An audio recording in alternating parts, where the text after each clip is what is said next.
आप सभी का एचडी क्लासिक यूट्यूब चैनल में उत्तर प्रदेश दरोगा भर्ती में भारतीय संविधान में आज हमारा होगा टेस्ट नंबर 10वां। इससे पहले हमने आपको 9 सेट करा दिया। अगर आपने उसे नहीं देखा तो वीडियो के डिस्क्रिप्शन बॉक्स में प्लेलिस्ट का लिंक दिया हुआ है, आप वहां से उसे जरूर देखिएगा। और साथ ही साथ में जो हमारा टेलीग्राम का लिंक दिया हुआ है आप उसे ज्वाइन कर लीजिए। वहां पे इसका क्वेश्चन पेपर दिया गया, इससे और 9 सेट के सारे क्वेश्चन पेपर आपको मिल जाएंगे।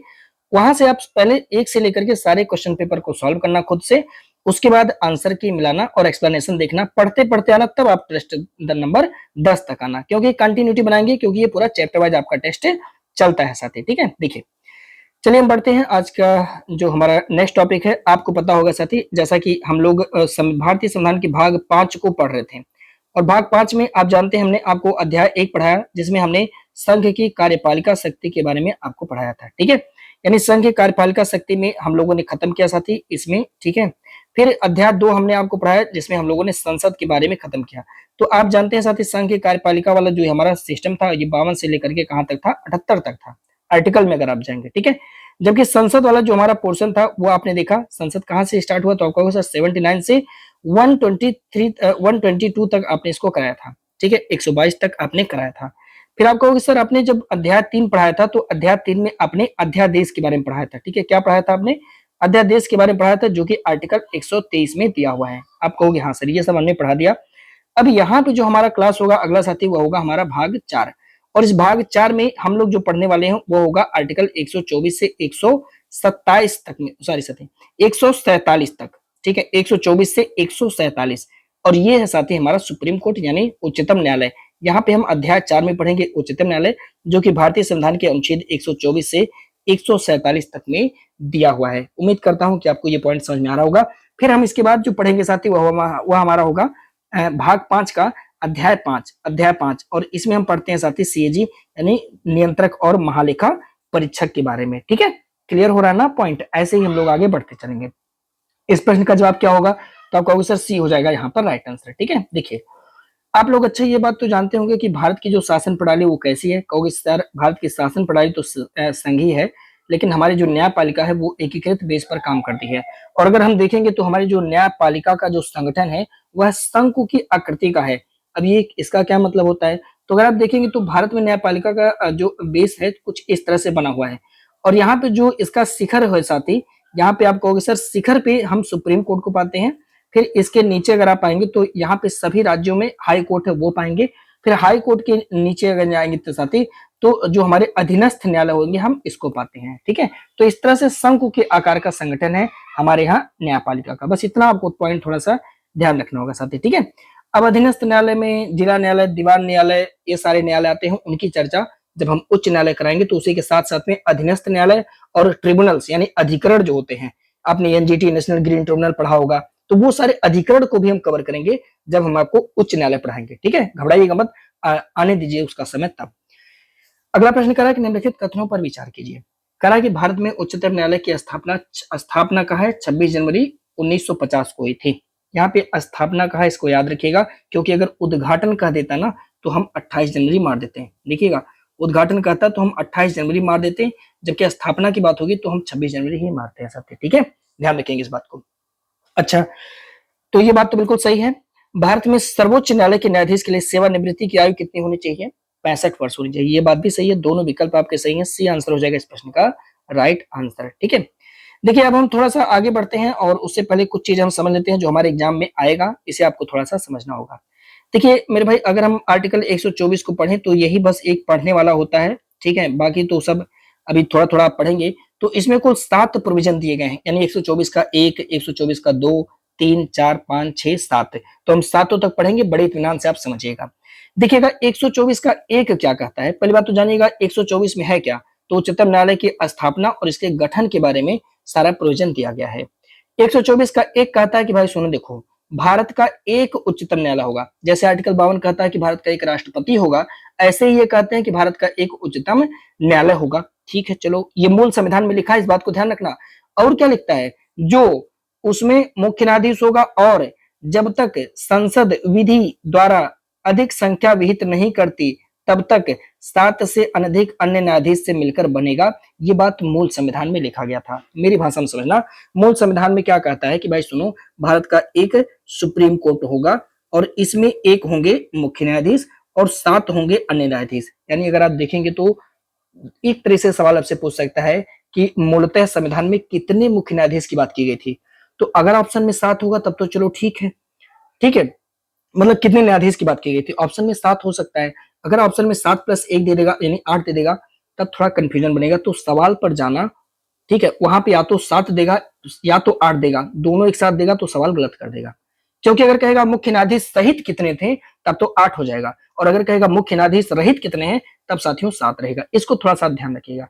और क्या कहता है अनुच्छेद 124 का एक कहता है कि भाई सुनो देखो, अगर इनकी संख्या बढ़ानी है तो घटानी है तो संसद विधि के द्वारा, यानी संसद को इसके लिए विधि बनाना पड़ेगा, कानून बनाना पड़ेगा, अधिनियम बनाना पड़ेगा, तब संसद जो है, जो सर्वोच्च न्यायालय के न्यायाधीश हैं उनकी संख्या को घटा बढ़ा सकते हैं।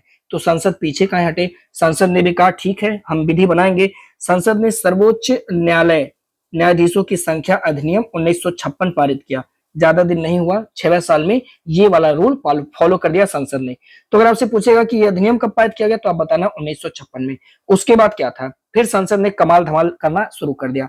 1956 में 7 न्यायाधीश से बढ़ा करके संसद ने इनको 10 कर दिया। मुख्य न्यायाधीश को अगर जोड़ देंगे तो इनकी संख्या 11 कर दी गई। ठीक है, अच्छा ये याद रखिएगा क्योंकि पेपर में ये बात पूछा जा सकता है कि इस समय कितने थे, ध्यान रखना। ठीक है, 1960 में 11 कर दिया, ठीक है, फिर उसके बाद 11 से बढ़ा करके साथ ही 13 कर दिया, फिर उसके बाद आप देखेंगे 14 से बढ़ा करके 17 हो रहा है, फिर 18 से 25, अच्छा प्लस 1 ये मुख्य न्यायाधीश है, ध्यान रखिएगा, फिर 30 और वर्तमान में कितने हैं 34, 33 अन्य न्यायाधीश, 1 मुख्य न्यायाधीश है, यानी वर्तमान में टोटल कितने हैं साथी 34 हैं। इसको आप थोड़ा सा ध्यान रखिएगा। ठीक है, और ये बात तो आपको क्लियर हो गया होगा कि उच्चतम न्यायालय का गठन हमने 26 जनवरी 1950 को किया, जबकि इसका उद्घाटन 28 जनवरी 1950 को हो रहा है। ये आसान सा बात था। अगला, सर्वोच्च न्यायालय के न्यायाधीशों की नियुक्ति के बारे में उपबंध भारतीय संविधान के कौन से अनुच्छेद में दिया गया है। अब देखिए न्यायाधीश होंगे ये बात तो ठीक है, अब इनकी नियुक्ति कैसे होगी वो वाला उपबंध कहां पे दिया गया, तो मेरे भाई यहाँ पे दिया गया ये अनुच्छेद 124(2) में। ठीक है, 124(2) में। अच्छा एक में क्या दिया गया, तो आप कहोगे सर इसमें तो संख्या दिया गया है ना, कितने संख्या होंगी क्या होगा, बेसिक बात है। ठीक है, तो 124 में 2 में क्या दिया गया कि न्यायाधीशों की नियुक्ति कैसे होगी उसके बारे में प्रोविजन दिया गया। सुनिएगा कैसे नियुक्ति होगा, देखिएगा। देखिए अनुच्छेद 124(2) क्या कहता है, इसमें कहा गया है कि कौन, राष्ट्रपति, ठीक है, यहाँ पे संसद नहीं, राष्ट्रपति अपने हस्ताक्षर और मुद्रा सहित, मुद्रा माने हो मोहर, मोहर, ठीक है, अधिपत्र द्वारा उच्चतम न्यायालय के प्रत्येक न्यायाधीश, प्रत्येक माने इंक्लूडिंग मुख्य न्यायाधीश, यानी मुख्य न्यायाधीशों के और अन्य न्यायाधीश हैं दोनों लोग के, क्योंकि प्रत्येक न्यायाधीश की नियुक्ति कौन करेंगे, राष्ट्रपति करेंगे। तो प्रत्येक मतलब वहां पे मुख्य न्यायाधीश भी शामिल हैं, उनके लिए अलग से कोई प्रावधान नहीं है। स्पष्ट है कि संविधान में उच्चतम न्यायालय के मुख्य न्यायाधीश की नियुक्ति के लिए पृथक से कोई प्रावधान नहीं किया गया, ये स्टेटमेंट याद रखना। और सुनिएगा और क्या कहता है 124 के 2, और वह न्यायाधीश तब तक पद धारण करेगा जब तक 65 वर्ष की आयु प्राप्त नहीं कर लेता। यानी आयु के बारे में कौन से आर्टिकल में उपबंध दिया गया है, तो आप कहोगे सर 124(2) में दिया गया है। ठीक है, अच्छा और सुनिए, कोई न्यायाधीश चाहे वो मुख्य न्यायाधीश हो चाहे अन्य न्यायाधीश हो, राष्ट्रपति को संबोधित अपने हस्ताक्षर सहित लेख के द्वारा पद त्याग सकेंगे। यानी राष्ट्रपति को इंडिकेट करके, इनाय के संसद सदन कुछ नहीं, राष्ट्रपति को इंडिकेट करके वो पद त्याग कर सकते हैं। ये बात भी 124 के 2 में दिया गया है। इतनी बातें आपको ध्यान रखना। अगला, करा के निम्नलिखित कथनों पर विचार कीजिएगा। उच्चतम न्यायालय के अन्य न्यायाधीश, ठीक है, उच्चतम न्यायालय के अन्य न्यायाधीश की नियुक्ति राष्ट्रपति भारत के मुख्य न्यायाधीश की सलाह पर करता है। ये बात सही है, बिल्कुल सही है। ठीक है, करते हैं। राष्ट्रपति अन्य न्यायाधीश की नियुक्ति को लेकर उच्चतम न्यायालय तथा उच्च न्यायालय के ऐसे न्यायाधीशों से परामर्श ले सकता है जिनसे वह उचित समझे।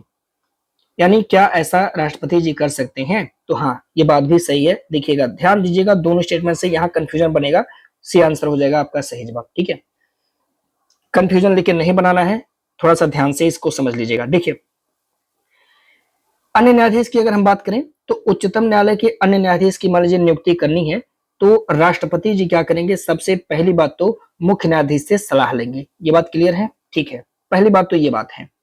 तो पहला काम क्या करना है, अगर अन्य न्यायाधीश की नियुक्ति करनी है तो जो चीफ जस्टिस ऑफ इंडिया है इनसे सलाह लेनी है। चलो ये काम राष्ट्रपति कर दिए, बहुत अच्छी बात है।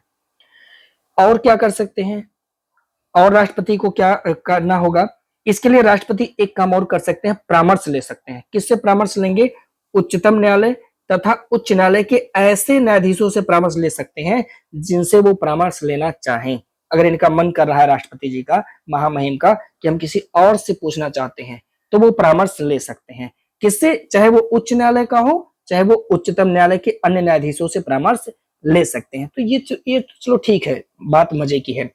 एक मामला उठा, क्या मामला उठा कि क्या राष्ट्रपति जी भाई यहाँ परामर्श लेंगे, आपने देखा मुख्य न्यायाधीश से परामर्श लेंगे, उस परामर्श को मानने के लिए बाध्य है क्या, जो सुप्रीम कोर्ट के मुख्य न्यायाधीश परामर्श देंगे उस परामर्श को मानने के लिए राष्ट्रपति बाध्य है क्या। तो न्यायालय ने एक केस निकाला जिनका नाम था एसपी गुप्ता बनाम भारत संघवाद 1982। इसमें उच्चतम न्यायालय ने कहा भाई सुनो देखो, राष्ट्रपति जी जो हैं वो अन्य न्यायाधीशों की नियुक्ति के मामले में मुख्य न्यायाधीश का परामर्श मानने के लिए बाध्य नहीं है। ये बात इन्होंने एसपी गुप्ता बनाम भारत संघवाद में कहा। लेकिन आप जानते हैं न्यायपालिका के पास, उच्चतम न्यायालय के पास अपना दिया हुआ निर्णय बदलने की पावर है। अभी आगे हम लोग समझेंगे, ठीक है। मतलब ये जो डिसीजन होते हैं उसको बदल सकते हैं, कभी भी चेंज कर सकते हैं साहब, ठीक है। तो अभी इन्होंने एसपी गुप्ता वाले केस में क्या कहा कि देखो भैया, अगर अन्य न्यायाधीश की नियुक्ति का मैटर है तो उस समय मुख्य न्यायाधीश का परामर्श मानने के लिए भाई साहब बाध्य नहीं होंगे राष्ट्रपति जी, ठीक है। आप सुनिए अगला सवाल क्या कह रहा है, निम्नलिखित में से किस वाद में उच्चतम न्यायालय या किस वाद में कहा गया कि उच्चतम न्यायालय या उच्च न्यायालय में किसी न्यायाधीश की, यहाँ पे किसी अन्य न्यायाधीश होना चाहिए था, कोई दिक्कत नहीं, अगर किसी न्यायाधीश कह दिया तो इसका मतलब अन्य न्यायाधीश है, की नियुक्ति भारत के मुख्य न्यायाधीश की राय से की जा सकती है, अन्यथा नहीं।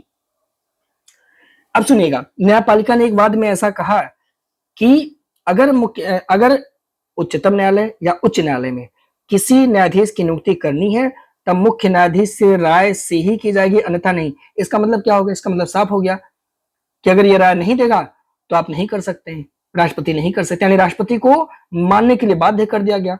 कौन से वाद में ऐसा किया गया भाई, एसपी गुप्ता में तो ऐसा नहीं होता, आपने देखा था एसपी गुप्ता वाले केस में।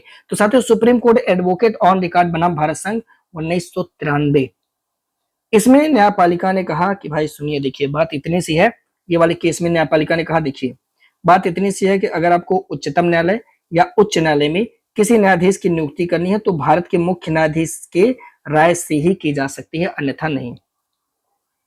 और ये भी कहा कि देखिए मुख्य न्यायाधीश अपनी राय अकेले नहीं दे देंगे कि बंद कमरे में बैठ के दे देंगे, नहीं, इसके लिए राष्ट्रपति 2 वरिष्ठ न्यायाधीशों से परामर्श भी करेंगे, फिर अपनी राय देंगे। अगर मान लीजिए कि आप कह रहे हैं कि नहीं सर, अगर मान लीजिए कि वरिष्ठ न्यायाधीशों से राय ना ले और फिर भी वो अपनी राय दे दे, तब क्या होगा, तब वो मान्य नहीं होगा। ये बात क्लियर कर लीजिएगा। मान लीजिए कि गवई साहब बैठे हुए हैं और जो है जो इलाहाबाद जो हाई कोर्ट है उसमें न्यायाधीशों को अपॉइंट करना है, तो गवई साहब अपने जो है नाम सजेस्ट कर दिए। नहीं, ऐसा नहीं कर सकते। गवई साहब को क्या करना पड़ेगा, 2 वरिष्ठ, मतलब जो वरिष्ठ न्यायाधीश हैं उनसे परामर्श करना होगा, तब जो है वो माननीय प्रेसिडेंट को अपना जो है प्रतिवेदन देंगे कि हाँ आप जो है इनको अपॉइंट कर सकते हैं, ऐसा। अच्छा, एक केस और, अगर मान लीजिए ट्रांसफर करना हो, मान लीजिए कि यहाँ के न्यायाधीश को यहाँ पे ट्रांसफर करना हो तो 4 वरिष्ठ सदस्यों से परामर्श लेना पड़ेगा। ये केस थोड़ा सा ध्यान रखना, ठीक है। तो ये supreme court advocate on record बनाम भारत संघवाद 1993 को थोड़ा ध्यान रखना। इसमें इन्होंने कहा कि भैया बात माननी पड़ेगी, जबकि एसपी गुप्ता वाले मामले में कहा कि बात को नहीं माननी पड़ेगी। अगला सुनिए, करा कि उच्चतम न्यायालय का न्यायाधीश अगर आपको बनना है तो किसी व्यक्ति के लिए क्या अर्हताएं होनी चाहिए, ठीक है। देखिए, पहली बात तो आप भारत का नागरिक हो, ये तो पूरा दुनिया जानता है, तो पहला तो बिल्कुल सही हो जाएगा, ये गलत हो गया। उसकी आयु कम से कम 30 वर्ष हो। आज तक कभी आप पढ़े हैं जीवन में कि सुप्रीम कोर्ट का न्यायाधीश बनना है और उम्र 30 साल में हो जाएगा जी? अरे आप ऐसा सोचिएगा, इसके बारे में तो ऐसा आप सोच लीजिएगा कि योग्यता के लिए 10 साल का कम से कम अनुभव होना चाहिए एडवोकेट का, तो 20 साल का लड़का जी कैसे हो जाएगा? सवाल ही नहीं होता। तो ये वाला विकल्प कर दीजिए गलत। आयु का तो कोई बंधन नहीं दिया, मिनिमम आयु नहीं दिया गया, मैक्सिमम 65 वर्ष होगा, मिनिमम नहीं होगा, ठीक है। उसे किसी उच्च न्यायालय में कम से कम 5 साल का कार्य करने का अनुभव होना चाहिए, कार्य करने का अनुभव होना चाहिए, मतलब न्यायाधीश रहा हो, ऐसा ये कहना ये चाह रहा है। किसी उच्च न्यायालय या उच्चतम न्यायालय में 5 साल का कार्य करने का अनुभव हो एज ए न्यायाधीश, ठीक है। न्यायाधीश रहा हो ऐसा कर देता तो थोड़ा और मजा आ जाता क्वेश्चन 6 में। कोई दिक्कत नहीं है, लेकिन उद्देश्य वही था करने का। 1 और 3 दोनों सही होगा। यहाँ पे इसकी प्रकृति में हम थोड़ा परिवर्तन ला सकते हैं कि किसी उच्च न्यायालय में कम से कम 5 साल तक न्यायाधीश रहा हो साथी, है ना? न्यायाधीश रहा हो। कार्य करने का अनुभव थोड़ा सही नहीं शब्द लग रहा है, तो न्यायाधीश रहा हो ऐसा कर दीजिए। डी हो जाएगा प्रश्न का राइट आंसर कि 1 और 3 दोनों सही है साहब। ठीक है, देखिए आपने 2 पढ़ा, अब थोड़ा सा 124 का 3, 124 के 3 में न्यायाधीशों की अर्हताएं दिया हुआ है। तो इसे ये कहा था कि भैया भारत के नागरिक को ठीक है, किसी उच्च न्यायालय में पहली बात या 2 या अधिक न्यायालय का लगातार कम से कम 5 वर्ष तक न्यायाधीश रहे हों, पहला चीज। दूसरा चीज यह कह रहा है साथी, किसी उच्च न्यायालय का या ऐसे 2 या अधिक न्यायालय का कम से कम 10 वर्ष तक एडवोकेट रहे हों, यानी अधिवक्ता यानी वकील के रूप में रहे हों। या कह रहा साथी, राष्ट्रपति की राय में वह परंगत विधि वेद्यता हो, यानी ये जो चारों एलिजिबिलिटी है वो होनी चाहिए। और ये बात क्लियर कर लीजिएगा कि इसमें आयु, न्यूनतम आयु का कोई उल्लेख नहीं किया गया, यानी 124 में आपने देखा इनकी अर्हताओं के बारे में दिया गया है। अगला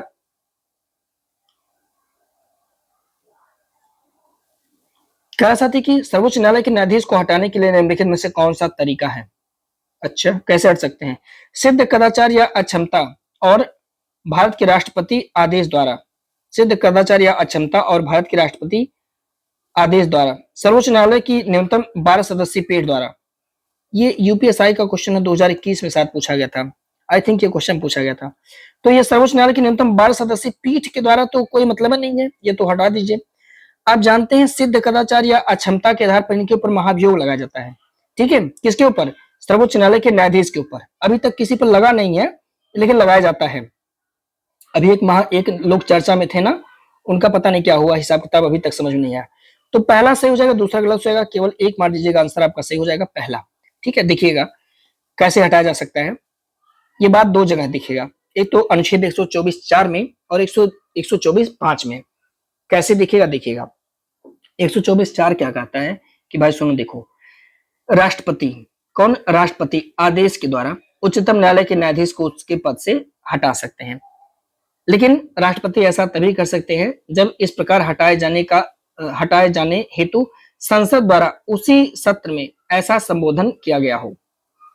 इस आदेश को संसद के दोनों सदनों में विशेष बहुमत, ठीक है, का समर्थन प्राप्त होना चाहिए। अब ये क्या होता है विशेष बहुमत, तो हमने संसद वाले में आपको पढ़ाया है। ठीक है, इसे हटाने का आधार क्या होगा? दुर्व्यवहार या सिद्ध कदाचार होगा।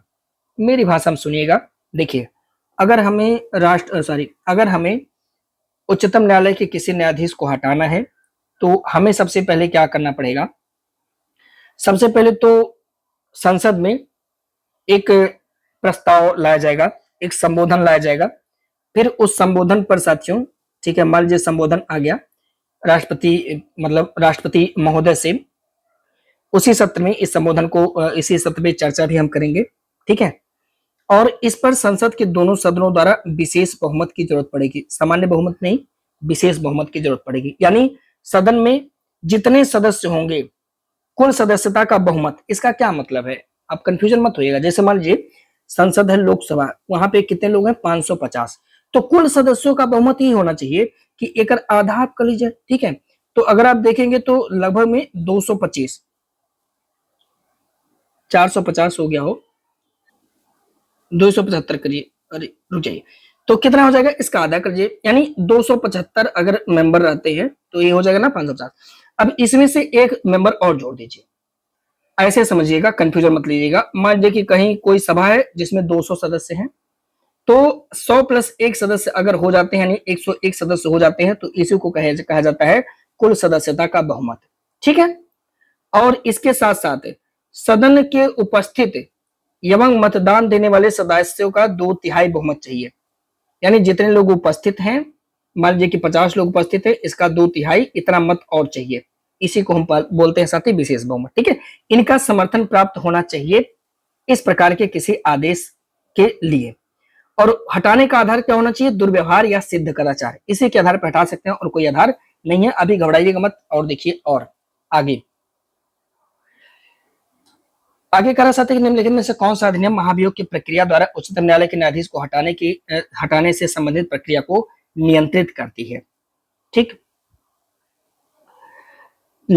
इसके लिए साथियों संसद द्वारा इनको हटाने के लिए, मुख्य न्यायमूर्ति को हटाने के लिए अनुच्छेद जब आप 124(5) पढ़ेंगे, तो अभी मैं आर्टिकल को बता दे रहा हूं, फिर आगे चल रहा हूं, देखिएगा। इसके लिए न्यायाधीश जांच अधिनियम 1968 लाया गया और यूपीएसआई 2021 का ये सवाल भी है, आप प्रीवियस ईयर देख लेना। हुआ क्या कि 124(5) कहता है कि भाई किसी न्यायाधीश को पद से कैसे हटाया जाएगा। इसमें कहा गया कि संसद किसी समावेदन के रखे जाने की तथा न्यायाधीश के कदाचार या असमर्थता की अन्वेषण यानी जांच करने के लिए और साबित कदाचार की प्रक्रिया का विधि द्वारा विनियमन कर सकती है। इसका सिंपल सा मतलब है कि मान लीजिए कि प्रतिवेदन तो आ गया, सिद्ध कदाचार, तो संसद क्या 124(5) कहता है कि भाई संसद ये न्यायमूर्ति हैं, इनको ऐसे नहीं आप हटा सकते। नहीं, आप ये काम कर सकते हैं कि जो भी आप समावेदन आपके पास प्रस्तुत किया गया, उस समावेदन की आप जांच के लिए या न्यायाधीश पर जो कदाचार या असमर्थता रखा गया है उसका अन्वेषण करिए, या जो साबित करने की जो प्रक्रिया है उन सभी को आप विधि द्वारा विनियमित करिए। इसके लिए आप एक कानून बनाइए और उसके तहत इन सारी प्रक्रियाओं का जांच हो। उसके बाद जांच के उपरांत, ठीक है, अगर वह व्यक्ति दोषी पाया जाता है तो आप लोग फिर से एक प्रकार का प्रतिवेदन आप लोग पास करिएगा, बहुमत से पास करिएगा, और फिर उसके बाद राष्ट्रपति द्वारा वो हटाए जाएंगे। मतलब कितना लंबा प्रक्रिया है, ठीक है। और एक बात यहीं पर लगे हाथों समझिएगा कि जैसे ही ये हटाए जाते हैं, ठीक इसी प्रक्रिया से नियंत्रक और महालेखा परीक्षक भी हटाए जाएंगे। ये बात आपको ध्यान रखना होगा। तो एक बात आपने सीखा क्या, देखिए, जैसे मान लीजिए कि ये सुप्रीम कोर्ट के कोई न्यायाधीश हैं, इन्हें हमें हटाना है, तो सबसे पहले क्या होगा साथी, प्रतिवेदन एक लाना पड़ेगा इनको हटाने के लिए। ठीक है, ये प्रतिवेदन उसी सत्र में आना चाहिए, जैसे एक सत्र हो रहा है तो उसी सत्र में ये प्रतिवेदन आएगा राष्ट्रपति के सम्मुख। ठीक है, फिर क्या होगा, इस प्रतिवेदन पर साथी चर्चा होगा। ठीक है, क्या होगा, चर्चा होगा, और ये चर्चा होने के बाद साथी यह दोनों सदनों के द्वारा विशेष बहुमत से प्रतिवेदन पास होगा। ठीक है, विशेष बहुमत से ये प्रतिवेदन क्या होगा, पास होगा। लेकिन 124(5) कहता है कि भाई देखो, इतना सब कुछ अगर आपको करना है, लेकिन उससे पहले आप एक काम कर लीजिए। अगर आपके पास कोई समावेदन, कोई प्रतिवेदन ऐसा आ जाता है, तो आप एक काम करिए, पहले आप एक कानूनी कोई ऐसा वो बनाइएगा, कोई आप ऐसा विधि बनाइएगा, कोई ऐसा आप रूल बनाइए जो इन सारी चीजों की जांच करे। उसके बाद आप लोग चर्चा करिए, उसके बाद जो भी आप निर्णय देंगे, उस निर्णय के आधार पे महामहिम यानी राष्ट्रपति का निर्णय अंतिम मान लिया जाएगा। तो संसद ने कहा ठीक है, हम क्या करते हैं, न्यायाधीश जांच अधिनियम 1968 लाते हैं। ठीक है, और ये 1968 के तहत न्यायाधीश के ऊपर जो भी केसेस लगे हैं उन सब की ये जांच करेगा। और अगर इसके तहत जो जांच समिति बनेगी साथियों, इसके तहत एक जांच समिति बनाई जाती है। ठीक है, और ये जांच समिति जो निर्णय देगी, उसी निर्णय के आधार पे हम चीजों को मान लेंगे। ठीक है, और राष्ट्रपति महोदय को भेज देंगे, राष्ट्रपति महोदय अपना एक्शन ले लेंगे। तो ये बात क्लियर हो गई। तो हमसे ये डायरेक्ट आपसे पूछेगा कि ये अधिनियम बना कब था। ठीक है, सुनिएगा, देखिए, करा के निम्नलिखित कथनों पर विचार कीजिएगा। उच्चतम न्यायालय के न्यायाधीश के संबंध में निष्कासन प्रस्ताव केवल लोकसभा में लाया जा सकता है क्या? अरे भाई, अभी तो हमने आपसे कहा थोड़ी देर पहले कि दोनों सदनों के द्वारा प्रतिवेदन यहाँ पे आवश्यक है। साथी, दोनों सदनों के 2/3 बहुमत से ये चीजें पास होना चाहिए, ये वाला गलत जाएगा। लोकसभा में निष्कासन प्रस्ताव पर 245 सदस्यों का हस्ताक्षर होना चाहिए। अभी तो आपने कहा कि प्रत्येक सदस्यों का बहुमत होगा, तो 500 का तो अकेला 250 हो जाएगा, 50 275 कम से कम चाहिए, है कि नहीं है? कम से कम चाहिए। ठीक है, मतलब ऐसा नहीं है, निष्कासन प्रस्ताव पर अभी सिर्फ हस्ताक्षर चाहिए। तो निष्कासन प्रस्ताव पर लोकसभा के लिए सिर्फ 100 लोग हस्ताक्षर अगर कर देंगे तो प्रस्ताव पर चर्चा हो जाएगी। लोकसभा में अगर 50 लोग कर देंगे तभी भी चर्चा हो जाएगी। अब सुनिएगा, ये वाला विकल्प भी आपका गलत जाएगा, ना तो 1 ना तो 2। कंफ्यूजन ना बने इसके लिए थोड़ा सा आसान भाषा में और इसे समझने की कोशिश करते हैं। देखिए, सुनिएगा, न्यायाधीश जांच अधिनियम 1986 के तहत यह अधिनियम उच्चतम न्यायालय के न्यायाधीशों को हटाने के लिए के संबंध में महाभियोग प्रक्रिया का उपबंध करता है। मान लीजिए कि ए नाम के कोई व्यक्ति हैं जो कि न्यायपालिका में है, उच्चतम न्यायालय में है, और इन्हें हटाना है साथी। ठीक है, तो हटाने के लिए निष्कासन प्रस्ताव लाया जाएगा। तो अगर ये निष्कासन प्रस्ताव लोकसभा में लाया जाता है, सपोज करिएगा लोकसभा में ये निष्कासन प्रस्ताव लाया जाता है, तो वहां पे उस प्रस्ताव पे कम से कम 100 लोग के साइन होने चाहिए, तब उस प्रस्ताव पर चर्चा की जाएगी। और 100 लोग का साइन करके हम उस प्रस्ताव को अगर लोकसभा में है तो स्पीकर को देंगे, राज्यसभा में है तो सभापति महोदय को देंगे। समझ रहे मेरी बात को? तो लोकसभा में है तो 100 लोग साइन कर देंगे, और यहीं पर अगर राज्यसभा है तो कम से कम साथी 50 लोग साइन करेंगे, 50 लोग सिग्नेचर करेंगे। और लोकसभा के वाले केस में हम क्या करेंगे, इसे दे देंगे, किसे, जो हमारे अध्यक्ष यानी स्पीकर महोदय हैं इनको दे देंगे। और इनको इस वाले केस में किसे देंगे, जो हमारे जो हमारे सभापति महोदय हैं साथी, हम इनको दे देंगे। क्या आपको समझ में आ गई? ठीक है। अब सुनिएगा, यहाँ पर एक मसला फसला है। क्या मसला फसलता है? अगर लोकसभा स्पीकर चाहें तो जो ये प्रस्ताव आया है इस प्रस्ताव को खारिज कर दें। अगर राज्यसभा के सभापति चाहें तो उस प्रस्ताव को खारिज कर दें। तो प्रस्ताव को खारिज कर देंगे तो कोई मतलब निकलेगा ही नहीं, वो चीज वहीं पर खत्म हो जाएगी। तो ये बात क्लियर हो गई। लेकिन अगर मान लीजिए लोकसभा के स्पीकर या राज्यसभा के सभापति महोदय ने उस प्रस्ताव को शामिल कर लिया, यानी एक्सेप्ट कर लिया, स्वीकार कर लिया, तब क्या होगा साथी? फिर क्या होगा? फिर होगा ये कि सभापति जी, अगर मान लीजिए कि एक जन को हम पकड़ के चलते हैं, लोकसभा स्पीकर ने एक्सेप्ट कर लिया, तो यह क्या करेंगे, 3 सदस्यीय जांच समिति बनाएंगे। कौन, कितने सदस्य होंगे साथी? 3 सदस्यीय एक जांच समिति बनाएंगे। ठीक है, जांच समिति बनाएंगे, और इस जांच समिति का गठन इसी अधिनियम के तहत किया जाएगा। और इस जांच समिति के रिपोर्ट पर, जैसा ये रिपोर्ट देगा उस पर फिर चर्चा होगा, 2/3 सदनों से वो पारित हो जाएगा। फिर उसके बाद महामहिम को जो महामहिम के द्वारा फिर न्यायाधीश साहब को हटा दिया जाएगा। बहुत लंबा प्रक्रिया है ना, ऐसे ही नहीं हटते साहब, इसीलिए तो आज तक किसी पर नहीं लगाया गया। देखिए, निम्नलिखित में से कौन उच्चतम न्यायालय के न्यायाधीश को हटाने के लिए गठित समिति, जो 3 सदस्यीय समिति है, जांच समिति साथी, उसमें शामिल नहीं होंगे? तो देखिए, इसमें मुख्य न्यायाधीश या उच्चतम न्यायालय का कोई अन्य न्यायाधीश शामिल हो सकता है।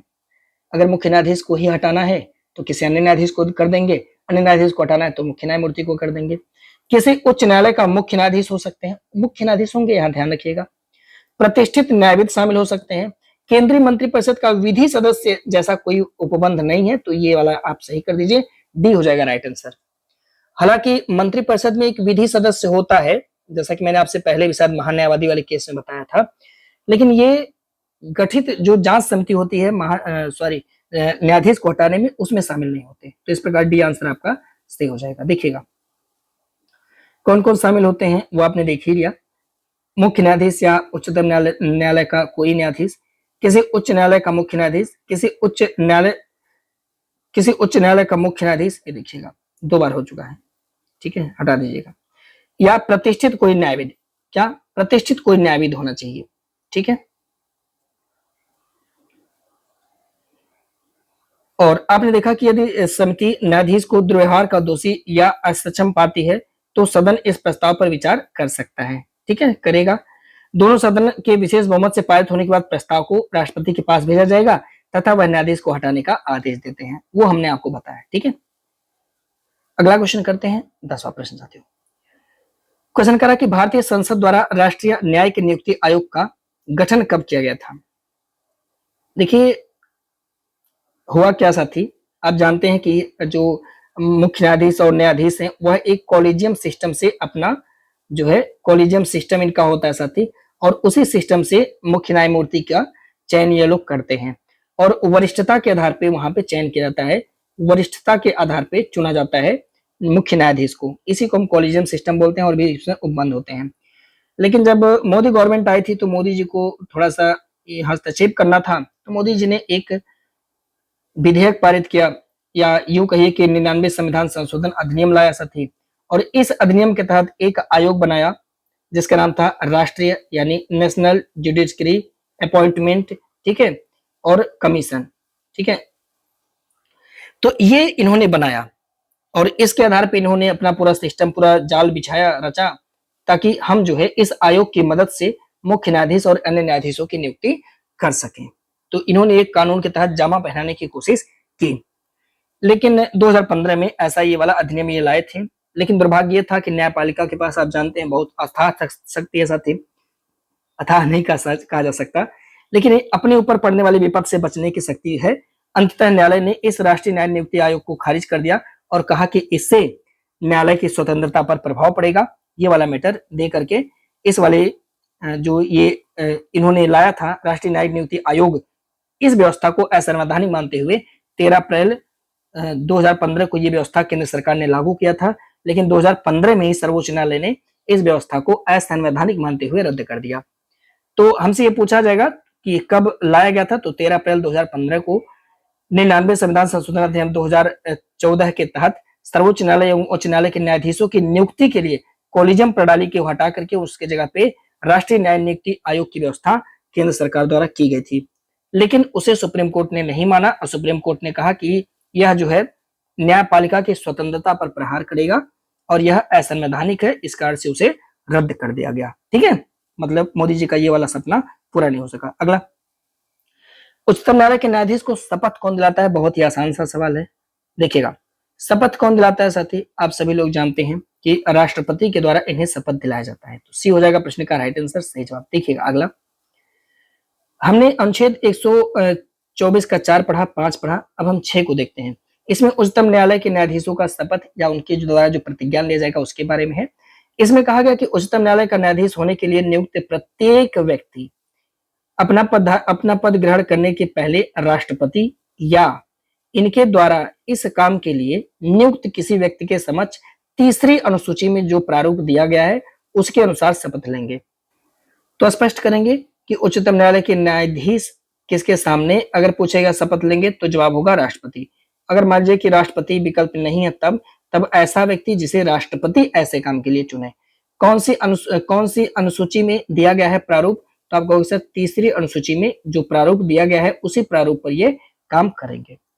124 का 7 क्या कहता है साथी? ठीक है, ये कहते हैं कि अगर मान लीजिए कि कोई व्यक्ति है जो कि जिसने उच्चतम न्यायालय के न्यायाधीश के रूप में काम कर लिया है, तो वह जो है अब भारत के राज्य क्षेत्र के भीतर किसी भी अन्य न्यायालय में, चाहे कोई प्राधिकरण ही क्यों ना हो, उसमें अभिवचन या कार्य नहीं करेंगे। यानी अगर आप एक बार उच्चतम न्यायालय के न्यायाधीश बन जाते हैं या किसी अधिकरण में आप जो है चले जाते हैं, तो उसके बाद, ठीक है, सॉरी, मतलब अगर आप एक बार उच्चतम न्यायालय के न्यायाधीश बन जाते हैं तो आप ना तो किसी अधिकरण में और ना ही किसी अन्य न्यायालय में अभिवचन कर सकते हैं और कार्य कर सकते हैं। मतलब ये पाबंदी लगाता है साथी, रोक लगाता है 124 का 7। तो यहीं पर 124 की कहानी खत्म होती है। अब आगे बढ़िए। सर्वोच्च न्यायालय के न्यायाधीशों के वेतन और पेंशन को निर्धारित करने की शक्ति किसके पास होती है? बहुत ही आसान सा सवाल है। देखिएगा, भारतीय संविधान में अगर आप देखेंगे अनुच्छेद 125 के तहत सर्वोच्च न्यायालय के न्यायाधीशों के वेतन और भत्ते का उपबंध दिया गया है। तो 124 में आपने देखा कार्य, संगठन, फिर जो है पदावधि आपने देखा, ये सब देखा। 125 में अगर आप देखेंगे तो वेतन भत्ते दिया हुआ है और अब कहता है कि भैया वेतन भत्ते निर्धारित कौन करेगा? तो साथी वेतन भत्ते भारतीय संसद के द्वारा निर्धारित किया जाएगा। ध्यान रखेंगे, डी हो जाएगा प्रश्न का राइट आंसर, सही जवाब। क्या कभी राष्ट्रपति भी किसी का वेतन भत्ते निर्धारित करते हैं? हाँ, तो एक व्यक्ति होता है जिनका वेतन भत्ते राष्ट्रपति निर्धारित करेंगे। कौन वो व्यक्ति होगा अभी आगे चल के हम उनकी चर्चा करेंगे और वही बता देंगे, घबराइएगा मत, ठीक है। लेकिन इस केस में तो भारतीय संसद जो है विधि के द्वारा जो है वेतन भत्ते पेंशन निर्धारित करेगा। 125 क्या कहता है? कहता है कि देखो, उच्चतम न्यायालय के न्यायाधीश के जो वेतन भत्ते और विशेषाधिकार हो गया, चाहे अवकाश हो चाहे पेंशन हो गया, इस समय समय पर संसद के द्वारा निर्धारित किया जाएगा विधि के द्वारा। अच्छा, वित्तीय आपातकाल के दौरान वेतन और भत्ते में कमी की जा सकती है, इसको ध्यान रखिएगा। जब सेवानिवृत्त मुख्य न्यायाधीश और अन्य न्यायाधीशों की पेंशन के अंतिम माह के वेतन का 50% निर्धारित किया गया है। अगर मान लीजिए कि आप रिटायर हो रहे हैं, चाहे आप मुख्य न्यायाधीश हो चाहे आप अन्य न्यायाधीश हो, तो रिटायरी के समय जो अंतिम महीना होगा, जितना सैलरी आप उस समय पा रहे होंगे, उसका 50% आपको पेंशन के रूप में मिलेगा। तो बहुत फायदा, इसीलिए आप जो है लॉ की डिग्री ले लीजिए। भारत के सर्वोच्च न्यायालय के न्यायाधीश को कार्यवाहक मुख्य न्यायाधीश के रूप में नियुक्त करने का अधिकार किसके पास है? अब देखिए, अब यहीं से कहानी आगे बढ़ती है साथी। कार्यवाहक मुख्य न्यायाधीश, तो सबसे पहले तो रट लीजिएगा भारतीय संविधान के आर्टिकल 126 को। 125 में आपने देखा वेतन भत्ता और 126 में आप देखेंगे कार्यवाहक मुख्य न्यायाधीश बनाना है। कौन नियुक्त करेगा? तो भारत की राष्ट्रपति करेंगे। यहाँ इसको ध्यान रखिएगा, कार्यवाहक कौन करेगा? भारत के राष्ट्रपति करेंगे। कार्यवाहक कौन करेगा? तो भारत के राष्ट्रपति करेंगे, ध्यान रखना होगा, ठीक है। काहे करेंगे भैया कार्यवाहक मुख्य न्यायमूर्ति की नियुक्ति? देखिएगा, अगर मान लीजिए कि मुख्य न्यायाधीश का पद रिक्त हो, कहीं वो घूमने चले गए हों, तो कार्यकारी या फिर कार्यवाहक मुख्य न्यायमूर्ति की नियुक्ति राष्ट्रपति कर देंगे। अस्थायी रूप से मुख्य न्यायमूर्ति अनुपस्थित हो गए हों, ठीक है, मान लीजिए बीमार हो गए हो, मुख्य न्यायाधीश ने अपने दायित्व के निर्वहन से असमर्थ हो गए हों, ठीक है, तो इन सारे केस में कार्यवाहक मुख्य न्यायमूर्ति की नियुक्ति राष्ट्रपति के द्वारा किया जाएगा। अब आपके मन में आ रहा होगा क्या सर इसके लिए राष्ट्रपति को फिर से किसी से परामर्श लेना पड़ेगा क्या? तो नहीं, इसके लिए राष्ट्रपति को किसी से परामर्श नहीं लेना पड़ेगा। जैसे आपने देखा अन्य न्यायाधीश को नियुक्त करना है तो मुख्य न्यायमूर्ति के परामर्श को मानने के लिए बाध्य हैं। कार्यवाहक मुख्य न्यायमूर्ति के केस में क्या होगा? तो इसमें किसी से पूछने की जरूरत नहीं है, राष्ट्रपति जिसे चाहे तिसे अपॉइंट कर सकते हैं। अगला नेक्स्ट क्वेश्चन करेंगे। भारतीय संविधान के डॉट के अनुसार तदर्थ न्यायाधीश की नियुक्ति के बारे में उपबंध दिया गया है, यानी कहां पर यह उपबंध दिया गया तदर्थ न्यायाधीश के बारे में? तो आपने देखा 125 में आपने पढ़ा वेतन देना है, 126 में देखा आपने कार्यवाहक करना है, 127 में साथी अगर आप देखेंगे तो इसमें तदर्थ न्यायाधीश की नियुक्ति। अब ये तदर्थ न्यायाधीश क्या होते हैं? जैसे आपने संसद में पढ़ा था कोरम भरने के लिए 1/10वां भाग चाहिए था, ऐसे ही जब कभी उच्चतम न्यायालय का कोई सत्र चालू होता है, मान लीजिए कि सुप्रीम कोर्ट का कोई सत्र लग रहा है और उस सत्र में भाई उनका अपना मान लीजिए कि 9 जजों की बेंच लगनी है, ठीक है, 9 जज की जरूरत है या जो भी जरूरत है, लेकिन वहां पे 9 जज है ही नहीं, ठीक है, सत्र चलना है, यानी जो गढ़पूर्ति है साथी, यानी जो कोरम है वो पूरा नहीं हो रहा है। ध्यान रखेंगे, कोरम जो है वो पूरा नहीं हो रहा है, तो उस कोरम को पूरा करने के लिए तदर्थ न्यायाधीश की नियुक्ति की जाती है। लेकिन अब सवाल में ये आता है कि तदर्थ न्यायाधीश को अपॉइंट कौन करेगा? दो नाम सामने आता है, एक नाम तो सामने आता है चीफ जस्टिस ऑफ इंडिया यानी भारत के मुख्य न्यायमूर्ति, और दूसरा आता है प्रेसिडेंट ऑफ इंडिया। तो इनमें से दोनों में से तदर्थ न्यायाधीश की नियुक्ति कौन करेगा? भाई कार्यवाहक का तो प्रेसिडेंट ने किया, लेकिन तदर्थ का कौन करेगा? तो तदर्थ का चीफ जस्टिस ऑफ इंडिया करेंगे, यानी भारत के मुख्य न्यायमूर्ति करेंगे, लेकिन उसके लिए ये प्रेसिडेंट से सलाह लेंगे। इनकी सहमति के बाद, इनकी सहमति से ही तदर्थ न्यायमूर्ति की नियुक्ति मुख्य न्यायमूर्ति के द्वारा किया जाएगा। अब मन में एक सवाल और आता है कि सर तदर्थ न्यायाधीश क्या सुप्रीम कोर्ट के होंगे या हाई कोर्ट के होंगे? भाई ये तो सवाल आना चाहिए ना कि तदर्थ न्यायाधीश हो कौन सकता है। सुनिए, तो ये हाई कोर्ट से होते हैं। कहां से होंगे? हाई कोर्ट के होंगे। तो यहां पे ये पॉइंट और ध्यान रखना होगा कि जो तदर्थ न्यायाधीश होते हैं वो हाई कोर्ट से हैं। कहां से? हाई कोर्ट से होते हैं साथी। और हाई कोर्ट के ऐसे तैसे कोई भी नहीं साहब, हाई कोर्ट के ऐसे न्यायाधीश जो उच्चतम न्यायालय के न्यायाधीश नियुक्त होने की योग्यता रखते हो, जो उच्चतम न्यायालय के न्यायाधीश बनने की योग्यता रखते हो, ऐसे किसी न्यायाधीश को तदर्थ न्यायाधीश नियुक्त किया जाएगा। और सुनिएगा, और उस हाई कोर्ट के, जैसे मान लीजिए कि आपको इलाहाबाद हाई कोर्ट से लेकर जाना है, ठीक है, किसी भी न्यायाधीश को तदर्थ न्यायाधीश बनाने, तो आप इलाहाबाद हाई कोर्ट के जो मुख्य न्यायाधीश हैं यानी जो चीफ जस्टिस हैं, इनसे पूछना पड़ेगा। इनसे पूछ करके ही आप इस वाले न्यायाधीश को ले जा सकते हैं। तो ये पूरी प्रक्रिया है, आप समझिएगा, अनुच्छेद 127 में जो कि दिया हुआ है, ठीक है, तदर्थ न्यायाधीश। अच्छा, एक सवाल और मन में आता है कि देखिएगा, ये कह रहा कि तदर्थ न्यायाधीश की नियुक्ति तब की जाती है जबकि उच्चतम न्यायालय का सत्र को आयोजित करने या चालू रखने के लिए गणपूर्ति यानी कोरम ना हो रहा हो। तदर्थ न्यायाधीश की नियुक्ति मुख्य न्यायाधीश करेंगे, राष्ट्रपति की पूर्व सहमति से करेंगे। किसी उच्च न्यायालय के ऐसे न्यायाधीश को जो उच्चतम न्यायालय का न्यायाधीश नियुक्त होने की योग्यता रखता हो, उस न्यायालय के मुख्य न्यायाधीश से परामर्श कर तब उसको तदर्थ न्यायाधीश के रूप में अपॉइंट किया जा सकता है। और तदर्थ न्यायाधीश सिर्फ उच्चतम न्यायालय में होते हैं, उच्च न्यायालय में नहीं होते हैं। इसको भी थोड़ा सा ध्यान रखिएगा, ठीक है। अगला, कारा के निम्नलिखित कथनों पर विचार कीजिए, नीचे दिए गए कोड से सही विकल्प का चयन कीजिएगा। भारतीय संविधान में तदर्थ न्यायाधीश की नियुक्ति संबंधी प्रावधान हमने अमेरिका के संविधान से लिया है क्या? नहीं, अमेरिका से नहीं लिया साथी, इसको हमने फ्रांस के संविधान से लिया। कहां से? फ्रांस के संविधान से लिया है। दूसरा, तदर्थ न्यायाधीश को सर्वोच्च न्यायालय या उच्च न्यायालय दोनों में नियुक्त किया जा सकता है? नहीं नहीं नहीं नहीं, दोनों में नहीं किया जा सकता, केवल सर्वोच्च न्यायालय में किया जा सकता है, उच्च न्यायालय नहीं। ये वाला भी गलत हो जाएगा, डी आंसर मारिएगा, ना तो एक ना ही दो। क्लियर है? ठीक है, देखिएगा, दोनों पॉइंट हमने आपसे बताया था, ठीक है। ये दोनों पॉइंट समझते हैं। सर्वोच्च न्यायालय में तदर्थ न्यायाधीश का प्रोविजन हमने कहां से लिया? तो आपने देखा फ्रांस से। और तदर्थ न्यायाधीश की नियुक्ति केवल सर्वोच्च न्यायालय में हो सकती है। 127 का दूसरा क्या कहता है?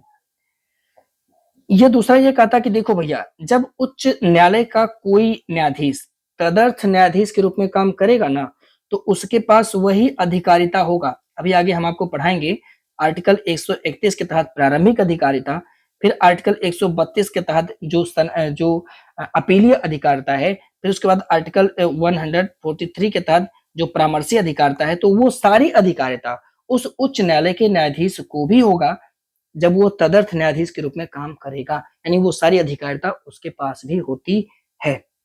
तो ये बात 127 में 127 के 2 में ये बात कहा गया। 127 में तदर्थ न्यायाधीश और 127(2) में उस तदर्थ न्यायाधीश की शक्ति और विशेषाधिकार को बताता है। सर्वोच्च न्यायालय के सेवानिवृत्त न्यायाधीश से अस्थायी अवधि के लिए, मान लीजिए कि आप रिटायर हो गए, आपकी उम्र 65 वर्ष हो गई और आप रिटायर होकर के घर पे बैठे हुए हैं। सवाल क्या कह रहा है कि सेवानिवृत्त न्यायाधीश से अस्थायी अवधि के लिए सर्वोच्च न्यायालय के न्यायाधीश के रूप में कार्य करने का अनुरोध कौन कर सकता है? अनुरोध कर सकते हैं आप। अगर आप रिटायर हो गए तो ऐसा नहीं है कि जबरदस्ती उठा के ले जाएंगे, नहीं, अनुरोध कर सकते हैं और ये अनुरोध भारत के मुख्य न्यायमूर्ति करेंगे। राष्ट्रपति अनुरोध करेंगे नहीं, आप जानते हैं, ठीक है। तो ये जो है साथी, मुख्य न्यायाधीश को ये अधिकार है कि आवश्यकता पड़ने पर राष्ट्रपति जी की पूर्व स्वीकृति के साथ किसी ऐसे न्यायाधीश से जो कि सेवानिवृत्त हो चुके हैं, उनको फिर से सर्वोच्च न्यायालय में बैठने के लिए वो बुला सकते हैं। किसी मुद्दे पर, किसी विशेष मुद्दे पर चर्चा करने के लिए उन्हें बैठने के लिए वो बुला सकते हैं फिर से। तो ये काम भारत के मुख्य न्यायाधीश करेंगे, इस बात को भी थोड़ा सा ध्यान रखना होगा, समझिए इस बात को। ये बात कहा गया अनुच्छेद 128 में। अनुच्छेद 128 में यह कहा गया कि उच्चतम न्यायालय की बैठकों में सेवानिवृत्त न्यायाधीश की उपस्थिति, और इसमें कहा गया कि भारत के मुख्य न्यायाधीश को यह अधिकार है कि आवश्यकता पड़ने पर वह राष्ट्रपति की पूर्व स्वीकृति लेकर, यानी पहले राष्ट्रपति महोदय से पूछेंगे, उसके बाद उच्चतम न्यायालय या उच्च न्यायालय, अच्छा यहाँ देखिएगा, चाहे उच्चतम न्यायालय से हो चाहे उच्च न्यायालय से हो, किसी भी अवकाश प्राप्त न्यायाधीश से भी उच्चतम न्यायालय के न्यायाधीश के रूप में बैठने या कार्य करने का अनुरोध कर सकते हैं। ऐसे केस में वो चाहे असहमत भी हो सकते हैं, वो उनकी मर्जी है। अब आपके मन में एक सवाल आएगा, सर कि अगर ऐसा कोई व्यक्ति है मान लीजिए और वो बैठ रहा है, तो उसे भी तो कुछ वेतन भत्ते कुछ तो मिलना चाहिए। तो उनके जो वेतन भत्ते वगैरह हैं, तो वो भी क्या संसद विधि से तय किए जाएंगे? तो मेरे भाई यहीं रुक जाना है। मैंने आपसे कहा था कि यही एक ऐसी स्थिति है जब किसी सेवानिवृत्ति वाले व्यक्ति को बैठाएंगे तो राष्ट्रपति के आदेश के द्वारा उनके वेतन और भत्ते अवधारित किए जाएंगे। अब बात समझ में आ गई। तो सेवानिवृत्ति वाला 128 वाला केस आपको थोड़ा सा ध्यान रखना होगा। समझिएगा, एक मैटर यहां और फंसता है अभिलेख न्यायालय को लेकर के। ये क्वेश्चन तो बार बार आता है, अभिलेख न्यायालय कौन सा अनुच्छेद घोषित करता है? तो अब आप मुझे बताइएगा कि 125 में तो वेतन भत्ता वगैरह था, ठीक है। 126 में तो आपने देखा कोई कहानी नहीं है। 128 में तो अभी आपने देखा सेवानिवृत्त हो चुका है, ठीक है। फिर यहाँ पे आपने कार्यकारी देखा, 127 में आपने तदर्थ देखा, 128 में आपने देखा सेवानिवृत्त है।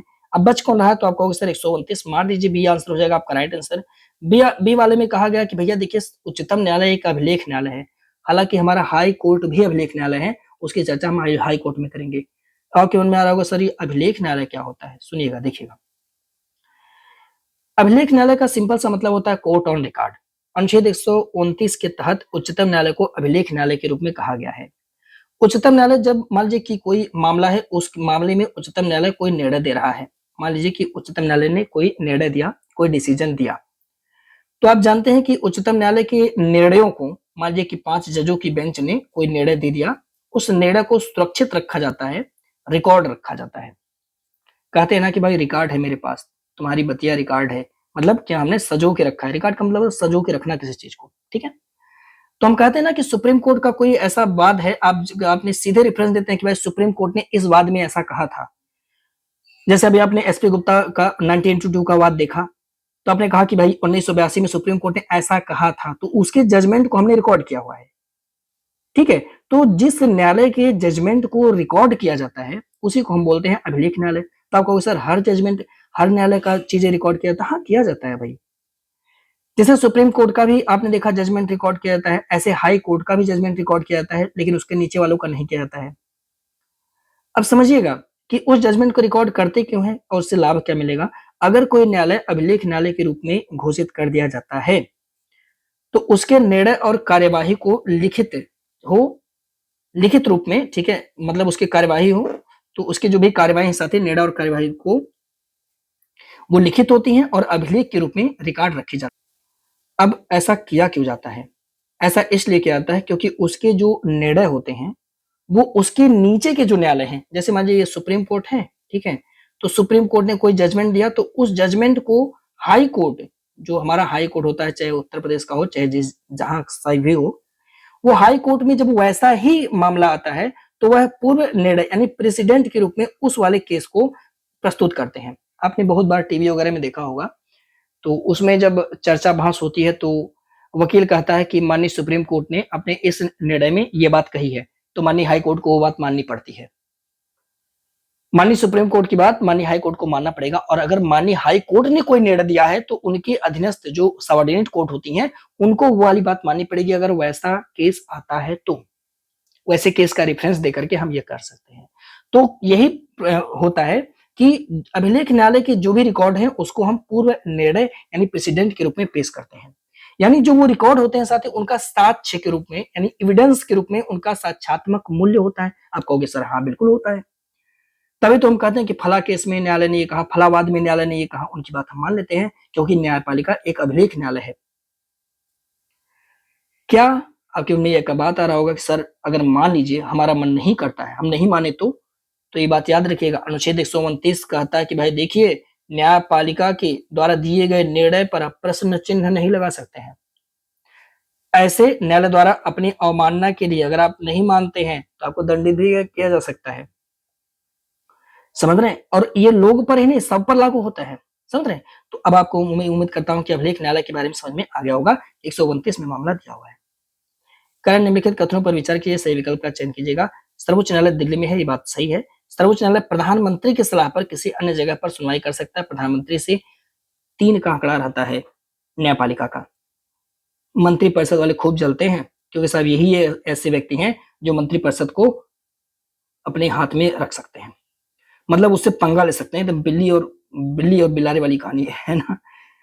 तो ये वाला गड़बड़ हो जाएगा। प्रधानमंत्री नहीं, हाँ महामहिम कह सकते हैं, इस काम के लिए महामहिम कह सकते हैं, माने राष्ट्रपति जी के कहने से हो सकता है। ठीक है, राष्ट्रपति जी के कहने पर ही वो ऐसा करते हैं, तो ए हो जाएगा राइट आंसर। अब सुनिएगा, एक आर्टिकल है 130, वो कहा है कि भाई सर्वोच्च न्यायालय का स्थान कहाँ होगा। तो अमूमन सर्वोच्च न्यायालय जो है वो कहाँ पे है, दिल्ली में है। लेकिन क्या सिर्फ वो दिल्ली में सुनवाई कर सकता है और कहीं सुनवाई नहीं कर सकता?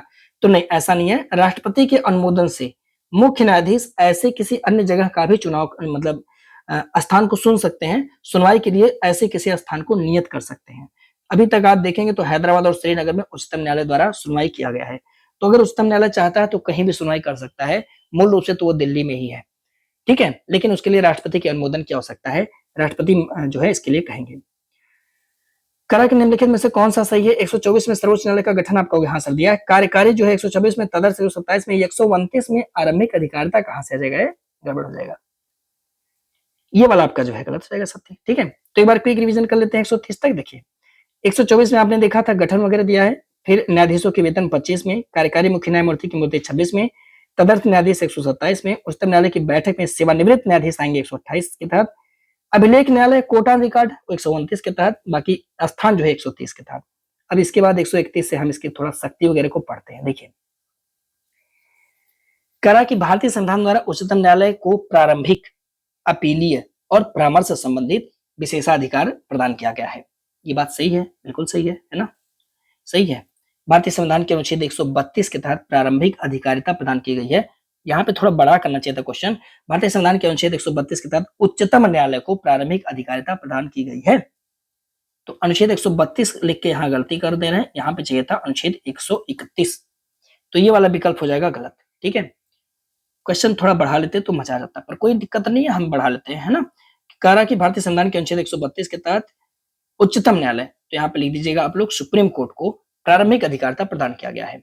तो जो कि गलत है, चूंकि यहाँ पे 132 नहीं चाहिए था, यहाँ पे 131 चाहिए था। तो चलिए ये हो जाएगा ये वाला सही जवाब। ठीक है, देखिए वैसे तो सुप्रीम कोर्ट के पास कई सारे पावर है, पर 3 का बहुत बेसिकली चर्चा होगा यहाँ पे। प्रारंभिक यानी जो मूल दिया हुआ है, इसकी चर्चा हम करेंगे आर्टिकल 131 में। फिर अपील, अभी आपको हम समझाएंगे क्या होगा, इसको हम 132 में पढ़ लेते हैं।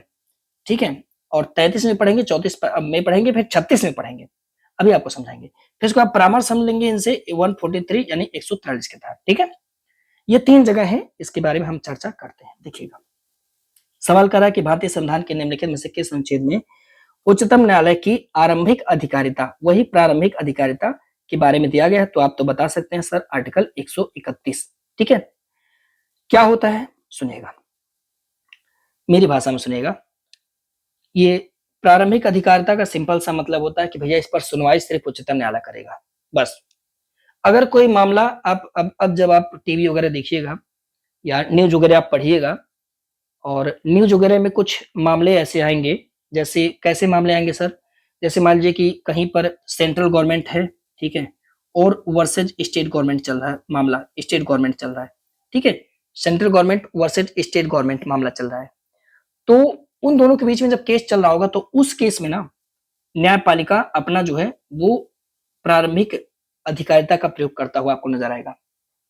यानी आर्टिकल 131 उस न्यूज़पेपर में आप देखोगे तो बार बार आपको नजर आएगा। आप समझ लेना कि सेंट्रल गवर्नमेंट और स्टेट गवर्नमेंट का कोई मुद्दा अगर चला तो वहां पे न्यायपालिका की प्रारंभिक अधिकारिता आएगी। उसमें उच्च न्यायालय कूदेगा नहीं, बीच बीच में लिबिल लिबिल नहीं करेगा, वो सीधे जाएगा किसके पास, उच्चतम न्यायालय के पास जाएगा। ये थोड़ा सा आपको ध्यान रखना होगा। यानी प्रारंभिक अधिकारिता का सिंपल सा मतलब भाई कि मामला उच्चतम न्यायालय के पास जाना चाहिए, और मामला हल्का फुल्का नहीं होगा, ठीक, कठोर होगा। तो 131 में कहा गया कि भैया उच्चतम न्यायालय की आरंभिक अधिकारिता, इसके तहत उच्चतम न्यायालय को कुछ मामलों में सुनवाई का आत्यांतिक अधिकार दिया गया है। इसमें कूद करके उच्च न्यायालय नहीं आएगा। अरे उच्च न्यायालय तो हमारे फंडामेंटल राइट में आ जाता है, लेकिन इस मामले में नहीं आएगा। उच्चतम न्यायालय का वह क्षेत्राधिकार जिसके तहत वह किसी मामले की सीधे सुनवाई करता है, उसका प्रारंभिक क्षेत्राधिकार आता है। दो तरह से होता है, एक तो आत्यांतिक होता है, आत्यांतिक मतलब एकदम खतरनाक एब्सोल्यूट, और एक होता है समवर्ती समवर्ती प्रारंभिक क्षेत्राधिकार। तो आत्यांतिक प्रारंभिक क्षेत्राधिकार, समवर्ती प्रारंभिक क्षेत्राधिकार, ये जो है दो टाइप होते हैं आरंभिक क्षेत्राधिकार के, यानी आरंभिक अधिकारिता के दो प्रकार। एक तो आत्यांतिक मामला हो जाएगा और एक होता है समवर्ती मामला। अब देखिए इन दोनों में केस है, आत्यांतिक में वो अकेले देता है और समवर्ती में यहाँ पे उच्च न्यायालय जुड़ जाएगा, बस यही अंतर आता है दोनों में।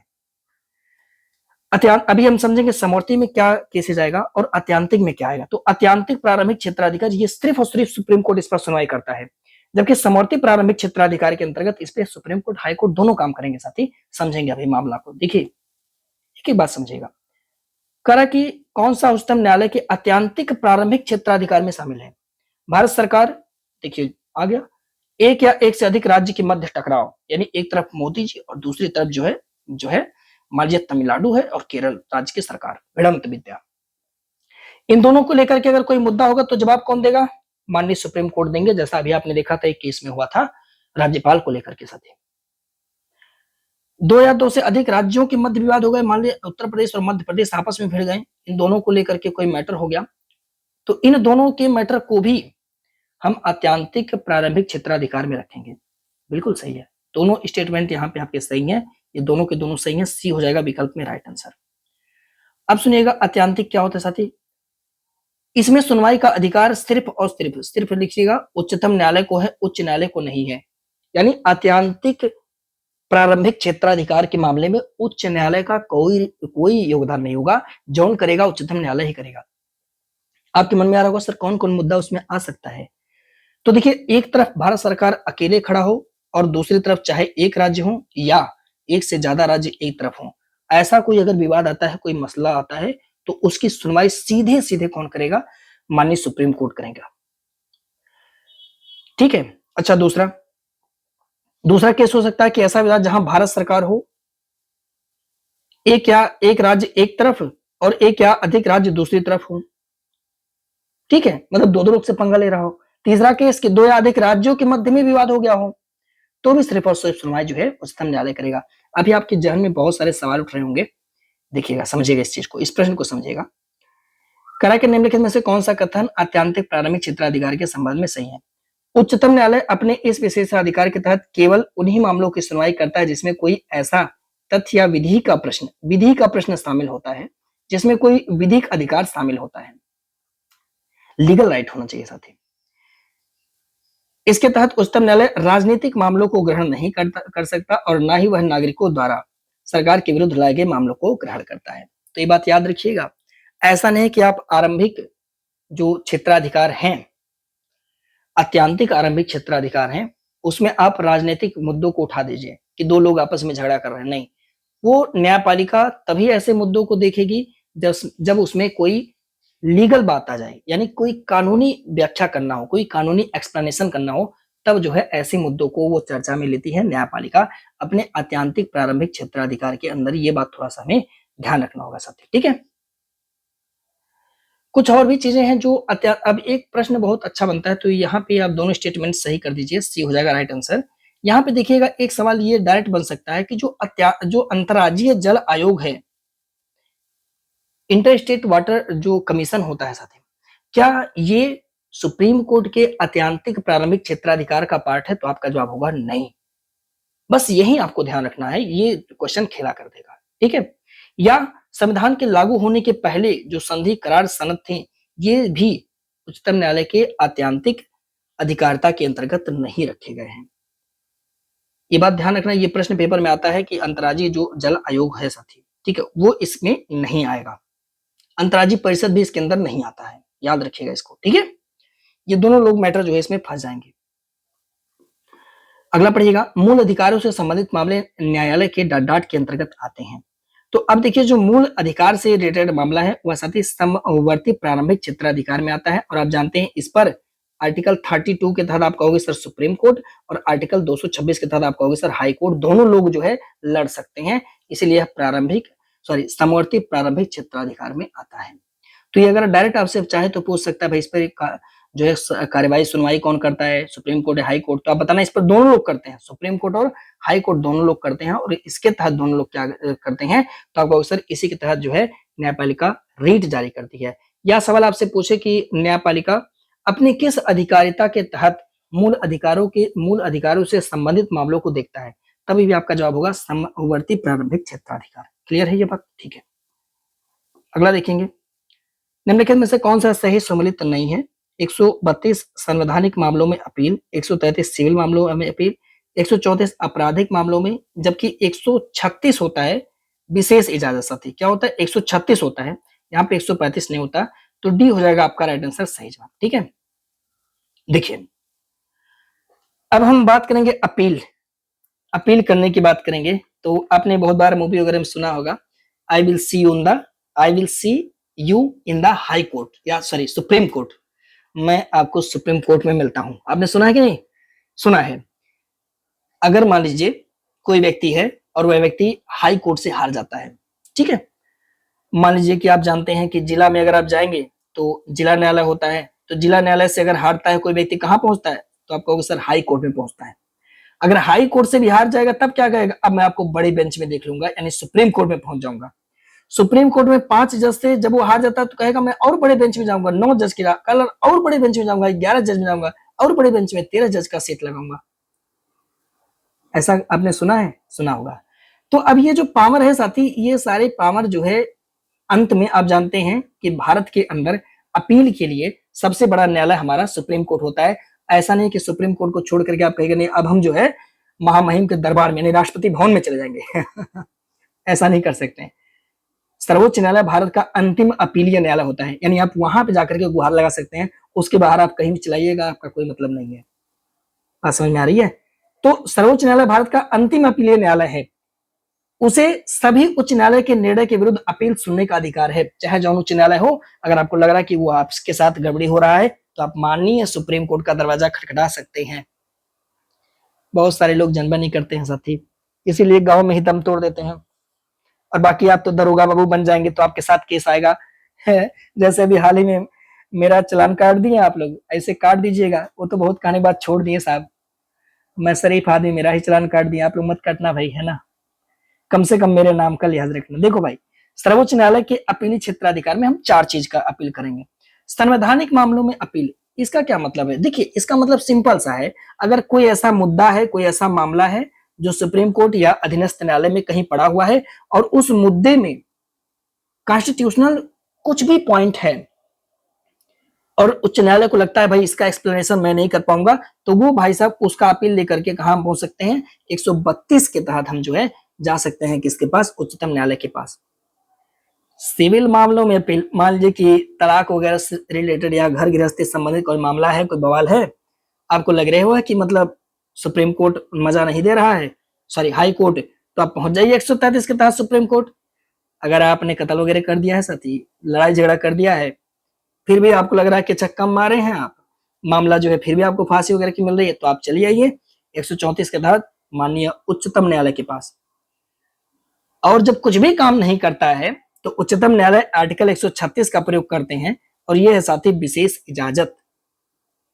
ठीक है, 136 का प्रयोग साथियों ये कर सकते हैं, विशेष इजाजत दे सकते हैं किसी भी मामले को सुनने के लिए, किसी भी काम को करने के लिए साथी। ठीक है, अब एक एक को हम समझने की कोशिश करते हैं, और यहां से सवाल आपके पेपर में डायरेक्ट ऐसे आर्टिकल पे पूछा जाएगा, तो घबराना नहीं है। जैसे ये सवाल देखिए, कह रहा है भारतीय संविधान के डाट के अनुसार किसी उच्च न्यायालय द्वारा किसी सिविल, दांडिक या अन्य कार्यवाही में किए गए किसी ऐसे में दिए गए किसी ऐसे निर्णय, टिकरी या अंतिम आदेश के विरुद्ध अपील उच्चतम न्यायालय में की जा सकती है। तो मामला कैसा हो, सिविल का हो, दांडिक का हो या अन्य कार्यवाही को, मैटर सिविल का ही है साथी। ठीक है, तो कौन से आर्टिकल का प्रयोग करेंगे, तो साथी ये हम करेंगे आर्टिकल 132 के तहत। किसके तहत, आर्टिकल 132 के तहत। सुनिएगा, आर्टिकल 132 क्या कहता है, ध्यान से सुनिएगा, देखिएगा। कह रहा है कि ये आर्टिकल 132 में हम संवैधानिक मामलों में अपील सुनेंगे। होता क्या है कि किसी उच्च न्यायालय के द्वारा, मान लीजिए कि इलाहाबाद का उच्च न्यायालय है, ठीक है, किसी सिविल, दांडिक या अन्य कार्यवाही में, चाहे सिविल का सुन रहा था, चाहे वो कोई दांडिक कार्यवाही कर रहे थे, कोई कार्यवाही कर रहे थे, ऐसा कोई निर्णय दे देते हैं, ठीक है, या अंतिम आदेश दे देते हैं, के विरुद्ध अपील उच्चतम न्यायालय में की जा सकती है, जिसके बारे में उच्च न्यायालय ने इस बात का प्रमाण पत्र अनुच्छेद 134 के तहत दे दिया है कि उक्त मामले में संविधान की व्याख्या संबंधित कोई महत्वपूर्ण प्रश्न शामिल है। मेरी भाषा में समझिएगा, देखिएगा मामला ये ऐसा समझिएगा। देखिए, अगर मान लीजिए कि ए नाम की कोई व्यक्ति ने कोई ऐसा कांड किया है, इसके खिलाफ कोई ऐसा केस आया साथी, ठीक है, केस आया है, मान लीजिए कास्टिज्म को लेकर के कोई ऐसा केस आया है, जिसमें उस केस में उस व्यक्ति को, मान लीजिए ए नाम का कोई व्यक्ति थोड़ा सा निम्न कास्ट का है, और इस व्यक्ति को लग रहा है कि भाई आर्टिकल 17 का अस्पृश्यता का उल्लंघन हुआ है, ठीक है, मान लीजिए, लेकिन माननीय हाई कोर्ट ने इसको निर्णय दे दिया, इसको सजा दे दिया, जो भी दिया हो, और ए नाम के व्यक्ति को लगे कि यार नहीं, हाई कोर्ट ने जो ये मुझे सजा दिया है वो आर्टिकल 17 का उल्लंघन है, उसका विरोध करता है। ठीक है, अब देखिए, ये बात तो आप जानते हैं कि इसके अंदर मामला संविधान की व्याख्या से संबंधित है। आपको हाँ सर, आर्टिकल 70 मतलब संविधान की व्याख्या है। तो यह व्यक्ति क्या करेगा कि यह व्यक्ति जाएगा, माननीय 132 का इस्तेमाल करेगा और माननीय सुप्रीम कोर्ट के पास जाएगा और कहेगा महोदय एक बात है कि मेरा ये वाला मैटर है, यानी माननीय सुप्रीम कोर्ट के पास जाएगा और कहेगा महोदय मेरा ये वाला मामला है, आप जरा इसको देखिए, और इस मामले में ये निर्णय दिया गया है।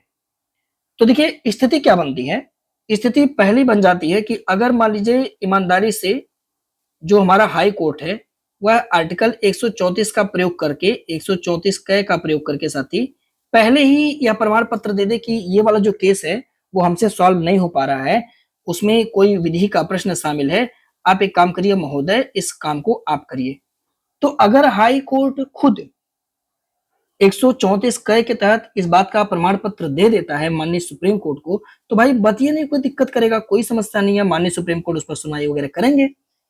लेकिन अगर मान लीजिए वो प्रमाण पत्र नहीं देते तब क्या होगा, तो मेरे भाई ऐसे केस में आर्टिकल 136 का प्रयोग करेंगे माननीय सुप्रीम कोर्ट, क्योंकि उनको ये विशेष इजाजत इसके द्वारा मिलती है साथी। और इसके तहत क्या करते हैं कि मतलब अगर ऐसा कोई मामला है, ऐसा कोई मामला आ जाता है तो 5 जजेस की बेंच बैठ करके उस संवैधानिक मामले को सुलझाती है। तो विशेष इजाजत के तहत भी इसको सॉल्व कर सकते हैं। अगर ये पारित कर देते हैं, सॉरी, अगर ये दे देते हैं साथी, इस प्रकार का प्रमाण पत्र दे देते हैं तो ठीक है, अगर प्रमाण पत्र नहीं भी देते हैं तब पर भी न्यायपालिका इनके मुद्दों को सुलझाएगी, आर्टिकल 136 का प्रयोग करके विशेष इजाजत दे करके इस मामले को देख लेगी। बात आपको समझ में आ गई। बस मुद्दा उसके अंदर संवैधानिक होना चाहिए, उस विषय के अंदर संवैधानिक मामला फंसना चाहिए, तब आर्टिकल 132 के तहत हम जो है जा सकते हैं। अब यही बात आप देखिएगा, दीवानी मामला, दीवानी मामला मतलब झगड़ा बवाल वगैरह, तो ये सब सिविल मामले में आते हैं। सिविल मामले में ये सब मामले आ जाते हैं, साथ ही दीवानी कोर्ट वगैरह का मामला, कोर्ट कचहरी वाला मामला, वो सब सिविल मामले में आते हैं। तो अगर दीवानी से संबंधित कोई मामला है तो हम आर्टिकल 133 का प्रयोग करेंगे। मान लीजिए कि कोई ऐसा केस है, अब देखिए, अब ध्यान से देखिए, बहुत आसान चीज है ये चीज समझने के लिए। 133 का प्रयोग हम करेंगे, 132 का प्रयोग तो हम सुप्रीम कोर्ट वाले केस में करेंगे, ठीक है। आर्टिकल 133 का प्रयोग साथ ही हम करेंगे, आर्टिकल 133 का प्रयोग हम करते हैं, देखिए कैसे। आर्टिकल 133 सिविल मामलों में अपील की बात करता है। इसके अनुसार ये वही मामला है, मान लीजिए कि कोई ऐसा केस पहुंचता है किसके पास, हाई कोर्ट के पास। मान लीजिए कोई ऐसा केस हाई कोर्ट के पास पहुंचता है जिसमें दीवानी मामला छिपा हुआ है, और हाई कोर्ट ने क्या किया है, इसके बारे में साथियों अपना निर्णय दे दिया, केस के बारे में अपना निर्णय दे दिया, और इसमें जो है दीवानी मैटर पड़ा हुआ है, ठीक है। अब केस 2 बन जाता है।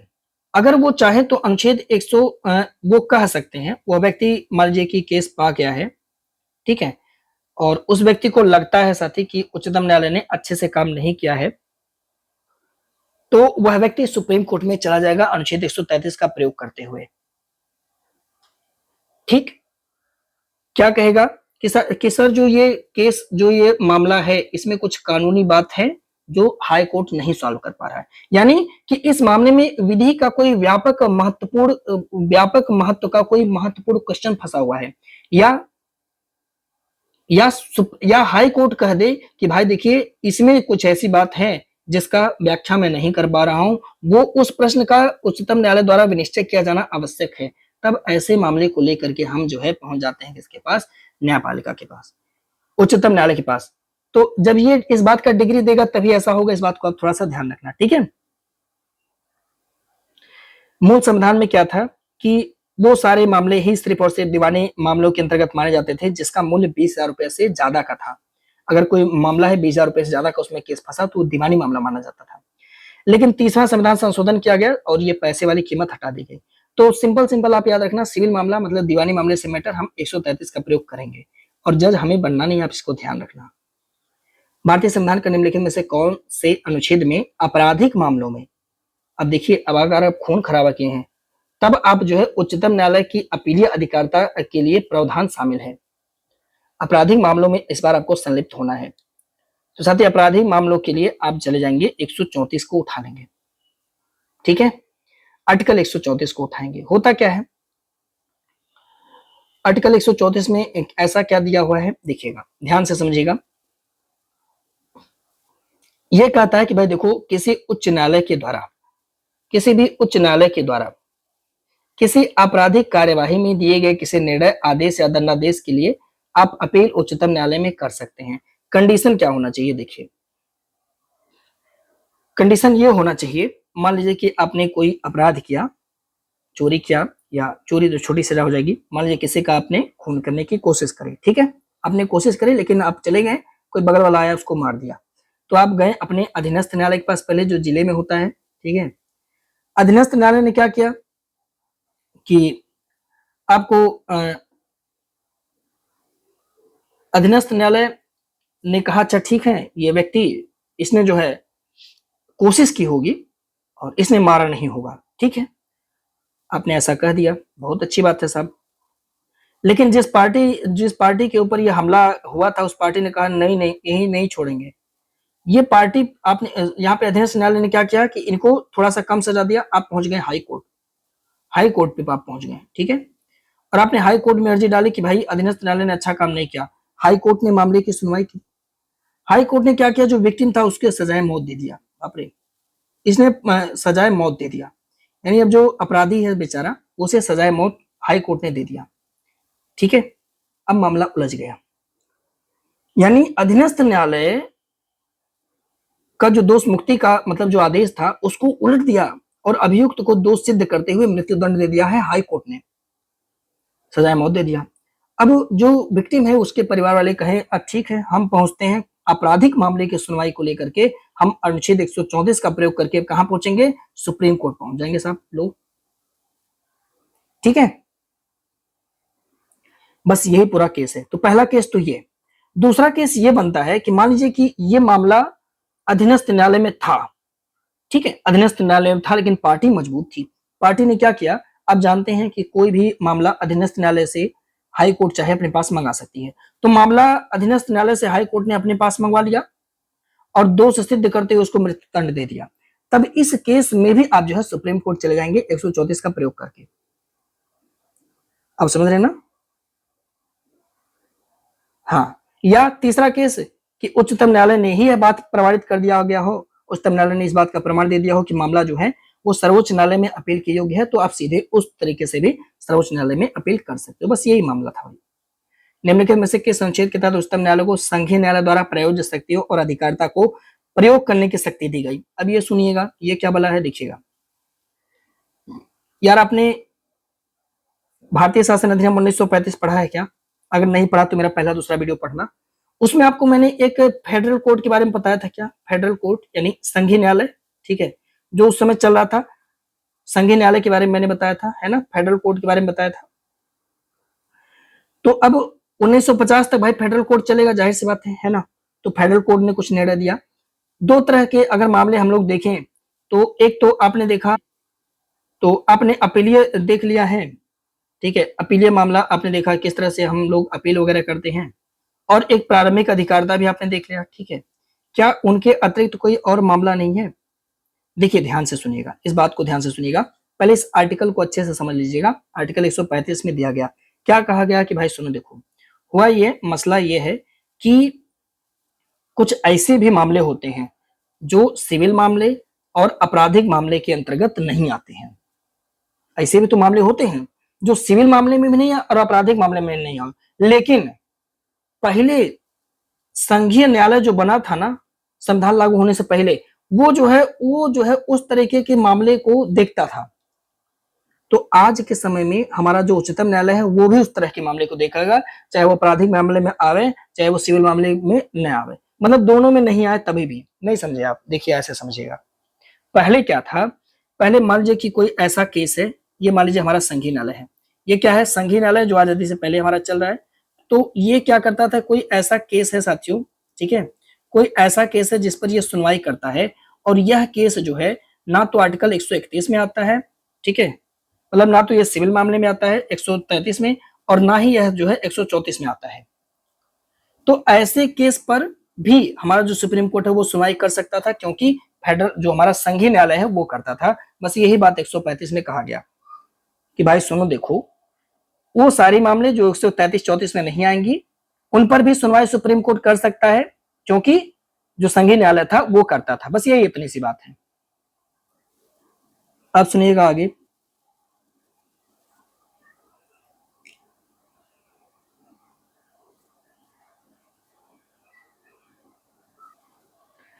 कह रहा दोस्तों कि भारतीय संविधान का कौन सा अनुच्छेद उच्चतम न्यायालय को भारत के क्षेत्र में, राज्य क्षेत्र में किसी भी अदालत या न्यायाधिकरण से अपील करने के लिए विशेष अनुमति प्रदान करता है, प्रदान करने के लिए अधिकृत करता है?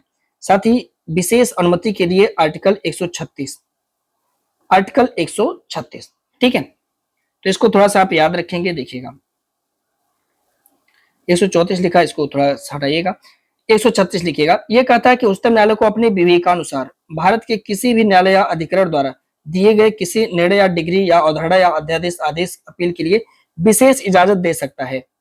मतलब ये लोग अगर चाहें तो अपना वो मतलब प्रमाण पत्र दें तो ठीक है, नहीं तो ये विशेष इजाजत दे करके उसे अपने पास मंगवा सकते हैं, इनके पास ये पावर होता है। लेकिन यहाँ पे याद रखना होगा कि इनका जो यह निर्णय है साथी, यह सशस्त्र बलों से संबंधित किसी न्यायालय या अधिकरण द्वारा दिए गए किसी निर्णय, अवधारणा या दंडादेश या आदेश पर लागू नहीं होता है। यानी सैनिक न्यायालयों के निर्णय के विरुद्ध सर्वोच्च न्यायालय अपील के लिए विशेष इजाजत नहीं दे सकता है। अगर मामला सैनिक न्यायालय से संबंधित है तब इनका विशेष इजाजत नहीं चलता, बाकी हर समय इनका जो है विशेष इजाजत साथियों चलता रहता है। अगला, निम्नलिखित में से किस अनुच्छेद के तहत उच्चतम न्यायालय, किस अनुच्छेद के तहत उच्चतम न्यायालय को अपने द्वारा सुनाए गए निर्णय या दिए गए आदेश का पुनरावलोकन करने की शक्ति होगी? ये बात भी सही है कि वो जो निर्णय देते हैं अपने ही निर्णयों का पुनरावलोकन कर सकते हैं, साथ ही यह आर्टिकल 137 के तहत कर सकते हैं। यानी प्रश्न का जवाब कौन सा होगा? सी आपका हो जाएगा राइट आंसर। देखिएगा सुनिएगा, न्यायिक पुनरावलोकन की क्या शक्ति है? देखिए इसका सिंपल सा मतलब होता है कानून की वैधानिकता का परीक्षण करने की शक्ति। अगर मान लीजिए कि सेंट्रल गवर्नमेंट या कोई स्टेट गवर्नमेंट है, यानी संघीय सरकार या राज्य विधानमंडल के द्वारा संविधान का अतिक्रमण किया जाता है या कोई ऐसा कानून बनाया जाता है जो कानून हमारे फंडामेंटल राइट के अगेंस्ट होती है, तो उस कानून की संवैधानिकता को उच्चतम न्यायालय असंवैधानिक घोषित कर सकता है अनुच्छेद 137 का प्रयोग करते हुए। बस यही है न्यायिक पुनरावलोकन, उसको वो मतलब उसको चेक कर सकते हैं, देख सकते हैं साथी, बस यही बात है। ठीक है, अनुच्छेद 138 के तहत उच्चतम न्यायालय की डायरेक्ट अधिकारिता में वृद्धि कर सकती है, यानी उच्चतम न्यायालय की अधिकारिता में वृद्धि कौन कर सकता है, ये बहुत ही अच्छा क्वेश्चन है। 138, तो साथियों ये काम करने का पावर सिर्फ और सिर्फ संसद के पास है आर्टिकल 138 के तहत। तो ये हो जाएगा आपका प्रश्न का सही जवाब यानी राइट आंसर। देखिएगा 138 29 दोनों साथ में। देखिए 138 कहता है कि भाई देखिए संसद जो है ना वो उच्चतम न्यायालय की अधिकारिता को चाहे तो वो बढ़ा सकते हैं। इसमें कहा गया कि उच्चतम न्यायालय को संघ सूची के विषयों में से किसी के संबंध में ऐसी अतिरिक्त अधिकारिता और शक्तियां होंगी जो संसद विधि के द्वारा उसे प्रदान करे। 139 कहता है कि भाई देखो आप जानते हैं कि अनुच्छेद 32 के तहत अगर फंडामेंटल राइट का हनन कुछ भी होता है तो उसके खिलाफ हमारा न्यायालय क्या जारी करता है, आप कहोगे सर रीट जारी करता है, यानी अनुच्छेद 12 से लेकर के अगर 35 के बीच में कोई बवाल होता है तो रीट जारी हो जाएगा, ये बात आप जानते हैं। आप ये भी जानते हैं कि अनुच्छेद 226 के तहत रीट इस संबंध में हाई कोर्ट जारी करता है। लेकिन अनुच्छेद 139 कहता है कि सुनो देखो संसद जो है विधि के द्वारा, संसद विधि के द्वारा सुप्रीम कोर्ट को, किसे, सुप्रीम कोर्ट को, ठीक है, अनुच्छेद 32 में वर्णित प्रायोजनों से भिन्न, यानी 32 के 2 में, और 32 के 2 में मतलब 12 से 35 में जो प्रायोजन दिया गया है उसके भिन्न किन्हीं प्रायोजनों के लिए निर्देश आदेश या रीट जारी करने की शक्ति दे सकता है। यानी मौलिक अधिकार में भर नहीं, और भी अगर कोई मामला है और उसके बारे में रीट अगर जारी करने की शक्ति देना चाहे तो संसद विधि के द्वारा ऐसी शक्ति अनुच्छेद 139 का प्रयोग करके सुप्रीम कोर्ट को दे सकती है। ऐसे समझिएगा एक बार इसको। देखिए आप जानते हैं कि आर्टिकल 32 के तहत, ठीक है, आर्टिकल 32 के तहत आप जानते हैं रीट जारी करता है किसके संबंध में, तो आप कहोगे सर फंडामेंटल राइट के संबंध में, ठीक है। लेकिन आर्टिकल 139 कहता है कि भाई देखो और भी मामलों में आप रीट जारी कर सकते हो, बस इसके लिए चाहिए क्या, संसद विधि के द्वारा आपको ये पावर दे दे सुप्रीम कोर्ट को, बस इतनी सी बात है 139 में, है ना। समझो आगे 140 को। 139 क्या क्या करता है, देखिए भारतीय संविधान के डाट के तहत उच्चतम न्यायालय को एक उच्च न्यायालय से दूसरे उच्च न्यायालय में कुछ मामलों को अंतरित करने की तथा उच्च न्यायालय से कुछ मामले अपने पास मंगवाने की शक्ति दी गई है अनुच्छेद 139 क में। चाहे तो मामला इधर का उधर घुमा सकता है, उधर का उधर कर सकता है भाई, यानी कुछ मामलों का अंतर किया सकता है अनुच्छेद 139 क में साथियों। अगर आपसे कहे कि कुछ मामलों का अंतरण कौन से आर्टिकल में है तो क्या जवाब देंगे, 139 का जवाब देंगे। और सुनिएगा इसके तहत एक काम और उच्चतम न्यायालय कर सकता है, जैसे उसे लगा कि इलाहाबाद उच्च न्यायालय और बिहार का उच्च न्यायालय इन दोनों में कोई ऐसा केस फंसा हुआ है, ठीक है, जिसमें एक ही प्रकार का, जैसे मान लीजिए कि कोई ऐसा केस फंसा है आर्टिकल 26 को लेकर के, तो दोनों में आर्टिकल 26 का केस है, तो इन दोनों को संयुक्त रूप से वो अपने पास मंगवा सकता है। मतलब कि एक ही या सारतः एक ही विधि के प्रश्न उठाए गए हो तो ऐसे मामलों को सुप्रीम कोर्ट अपने पास मंगवा सकता है। अच्छा, अनुच्छेद 139 क का प्रयोग क्या उच्चतम न्यायालय अपने स्वप्रेरणा से करेगा, तो हाँ साहब वह इसका प्रयोग स्वप्रेरणा से भी कर सकता है, महान्यायवादी कहे या किसी पक्षकार के आवेदन पर, यानी तीनों स्थितियों में वो कह सकता है। ज्यादातर ऐसे मामलों में महान्यायवादी खींच करके दिल्ली मामला पहुंचा देते हैं, ठीक है। आगे बढ़िए साहब, निम्नलिखित में से कौन सा अनुच्छेद उच्चतम न्यायालय को आनुषंगिक शक्तियां प्रदान करती है, ये कैसी शक्ति होती है। देखिए होता क्या है ना, कभी कभी संसद को एक पावर दिया गया, अनुच्छेद 140 संसद को एक पावर दिया गया कि कुछ ऐसे मामले होते हैं जो मान लीजिए संविधान के अंदर तो हैं, उसी के अधीन ही होगा जो कि होगा, लेकिन एक बेहतर रूप से चलाने के लिए ऐसा कहा जा सकता है कि एक बेहतर रूप से जो है इनकी कार्यप्रणाली को चलाने के लिए एक अलग से कोई इंसिनरी पावर दे, जैसे पर्यावरण के मामले में अगर मान लीजिए कोई सुनाई वगैरह करना है तो अपनी ये पीठ अलग से लगा सकते हैं, ऐसा मतलब अलग से कुछ इन्हें शक्ति मिल जाती है आर्टिकल 140 के तहत। और ये शक्ति देता कौन है, तो साथियों यह शक्ति राष्ट्रपति नहीं संसद देते हैं, याद रखिएगा। संसद उच्चतम न्यायालय को ऐसी अनुसांगिक शक्तियां प्रदान करती है जो संविधान द्वारा उसे प्रदत्त अधिकारिता को अधिक प्रभावी प्रयोग करने के लिए आवश्यक या वांछनीय प्रतीत होता है। ऐसी पावर इनको दे देती है कि भाई और तुम्हारी खूबसूरती बढ़ जाए।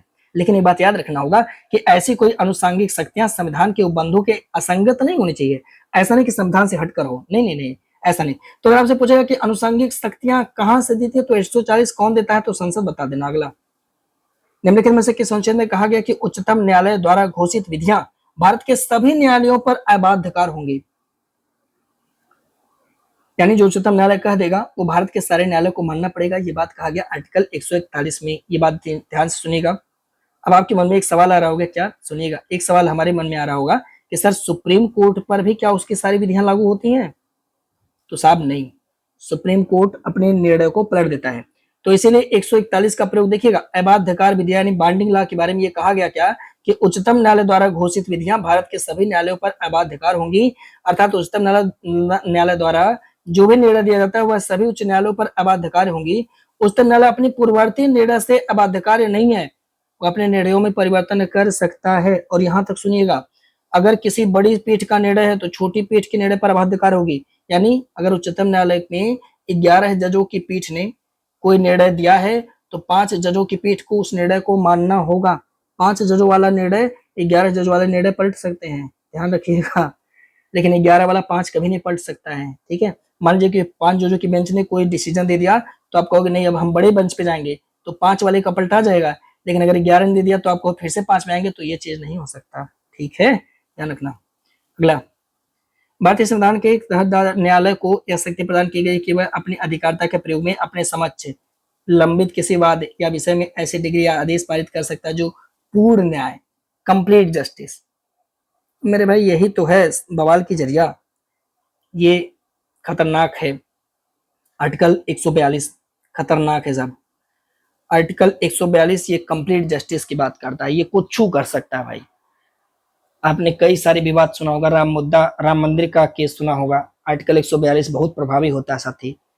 मतलब ये कहता है कि कंप्लीट, जैसे नेचुरल जस्टिस होता है ना फंडामेंटल राइट में, आपने देखा था कि ये कह सकता है कि कंप्लीट नेचुरल जस्टिस है, प्राकृतिक न्याय है। आपने मेनका गांधी वाले मामले में देखा था, नेचुरल जस्टिस कर दिया। तो ऐसे ही ये 142 का प्रयोग करते हैं और ये कहते हैं कि यार देखो पूर्ण न्याय अगर देना, हमें कंप्लीट जस्टिस देना है तो हम 142 का प्रयोग करके कंप्लीट जस्टिस दे देंगे। कोई भी मामला फंसेगा तो उसको हम कंप्लीट जस्टिस में ला करके एड कर देंगे। ये उच्चतम न्यायालय का बहुत बड़ा पावर है और बहुत चर्चा में रहता है ये पावर। अभी हाल ही में जगदीप धनखड़ जी भी मतलब उपराष्ट्रपति भूतपूर्व, उन्होंने भी 142 पर काफी पंगा लिया। तो साथ ही कंप्लीट जस्टिस ये 142 के तहत सुप्रीम कोर्ट के पास ये पावर होता है। इस संबंध में वो कोई भी डिसीजन, कोई भी निर्णय कुछ भी दे सकते हैं, याद रखिएगा। इसी में भी किसी व्यक्ति को हाजिर कर सकते हैं किसी दस्तावेज को पेश कराने या अपनी अवमानना के लिए किसी को दंड वगैरह भी दे सकते हैं। 142 में ये बात भी कहा गया। लेकिन हमें यहाँ पे ध्यान रखना होगा कि कंप्लीट जस्टिस की बात कहाँ की गई है, तो 142 में की गई है, ठीक है। आगे, भारतीय संविधान का कौन सा अनुच्छेद राष्ट्रपति को सर्वोच्च न्यायालय से सलाह लेने के लिए प्राधिकृत करता है? तो मेरे भाई आपने अभी देखा आर्टिकल 143, ठीक है। आर्टिकल 143 आप जानते हैं और ये सवाल बार बार पूछा गया है।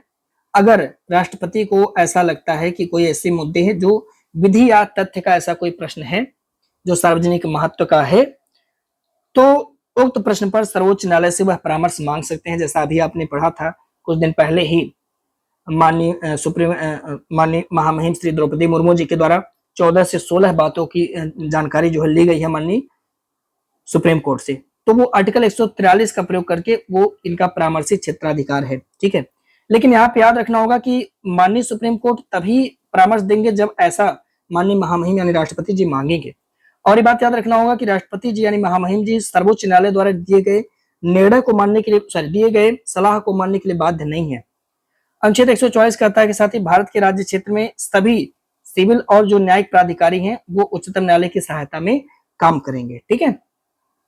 अगला, नेक्स्ट, डाटाडात के तहत उच्चतम न्यायालय को राष्ट्रपति के अनुमोदन से न्यायालय की पद्धति और प्रक्रिया को विनियमित करने के लिए नियम बनाने की शक्ति है।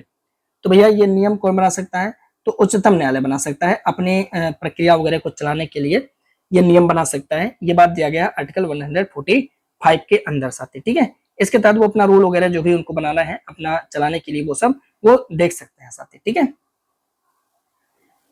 आप जानते हैं कि यहाँ पे जो आर्टिकल 348 एक का है, इसके तहत उच्चतम न्यायालय और उच्च न्यायालय की जो संपूर्ण कार्यवाही होंगी वो किस भाषा में होंगी? अंग्रेजी भाषा में होंगी। जबकि 146 के तहत सर्वोच्च न्यायालय को अपने अधिकारी और सेवकों की नियुक्ति करने तथा उनकी सेवा शर्तें निर्धारित करने का अधिकार है। अच्छा, सेवा शर्तें संसद ने निर्धारित करता है। याद रखिएगा, जो उनके अधिकारी कर्मचारी होंगे उनकी सेवा शर्तें जो है वो उच्चतम न्यायालय ही निर्धारित करता है। अगला, सर्वोच्च न्यायालय को किसी भी कानून के महत्वपूर्ण प्रश्न के संदर्भ में व्याख्या करने की शक्ति दी गई है। सर्वोच्च न्यायालय को किसी भी कानून के महत्वपूर्ण प्रश्न के संदर्भ में व्याख्या करने की शक्ति दी गई है। ये बात साथियों 147 में कहा गया। आर्टिकल 147 क्या कहता है? कहता है कि देखो, अगर कोई भी ऐसा मामला है, देखिएगा यहाँ सुनिएगा, इसके तहत कहा गया कि न्यायालय को किसी भी कानून के महत्वपूर्ण प्रश्न के संदर्भ में व्याख्या करने की शक्ति दी गई है। यही एक्सप्लेन करेंगे, जिसमें 1935 का भारत सरकार अधिनियम, 1927 का भारतीय स्वतंत्रता अधिनियम, इनके अधीन बनाए गए आदेश भी शामिल हैं। अगर इनके अधीन कोई आदेश वगैरह बनाया गया है और उसमें कानून का कोई महत्वपूर्ण प्रश्न छिपा हुआ, तो उसका व्याख्या कौन करेगा, तो उसका निर्वचन कौन करेगा? तो माननीय सुप्रीम कोर्ट करेंगे साथियों। ठीक है, यह अनुच्छेद ऐतिहासिक कानूनों और संविधान की व्याख्या से संबंधित महत्वपूर्ण मामलों में सर्वोच्च न्यायालय की भूमिका को स्पष्ट करता है। अगर कुछ मामला फंसेगा तो सर्वोच्च न्यायालय देखेंगे। अगला प्रश्न है, डॉट डॉट में भारत के नियंत्रक और महालेखा परीक्षक के बारे में बन दिया गया है। तो आप लोग जानते हैं अनुच्छेद 148 में ये बात दी गई है साथी। अब हम लोग जो है पढ़ेंगे भारत के नियंत्रक और महालेखा परीक्षक के बारे में। जो हमारा आने वाला वीडियो होगा उसमें हम बड़े इत्मीनान से इसके बारे में पढ़ेंगे। यानी भारतीय संविधान के भाग 5 में अध्याय 5 में हम लोग पढ़ेंगे भारत के नियंत्रक, महालेखक और नियंत्रक परीक्षक को 151 तक। ठीक है, फिर इसके बाद हम लोग पढ़ेंगे साथियों जो हमारा स्टेट गवर्नमेंट है उसके बारे में, यानी अध्याय 6। तो आप लोग अच्छे से पढ़ के आइएगा। तब तक के लिए हमें इजाजत दीजिए। वंदे मातरम, जय हिंद।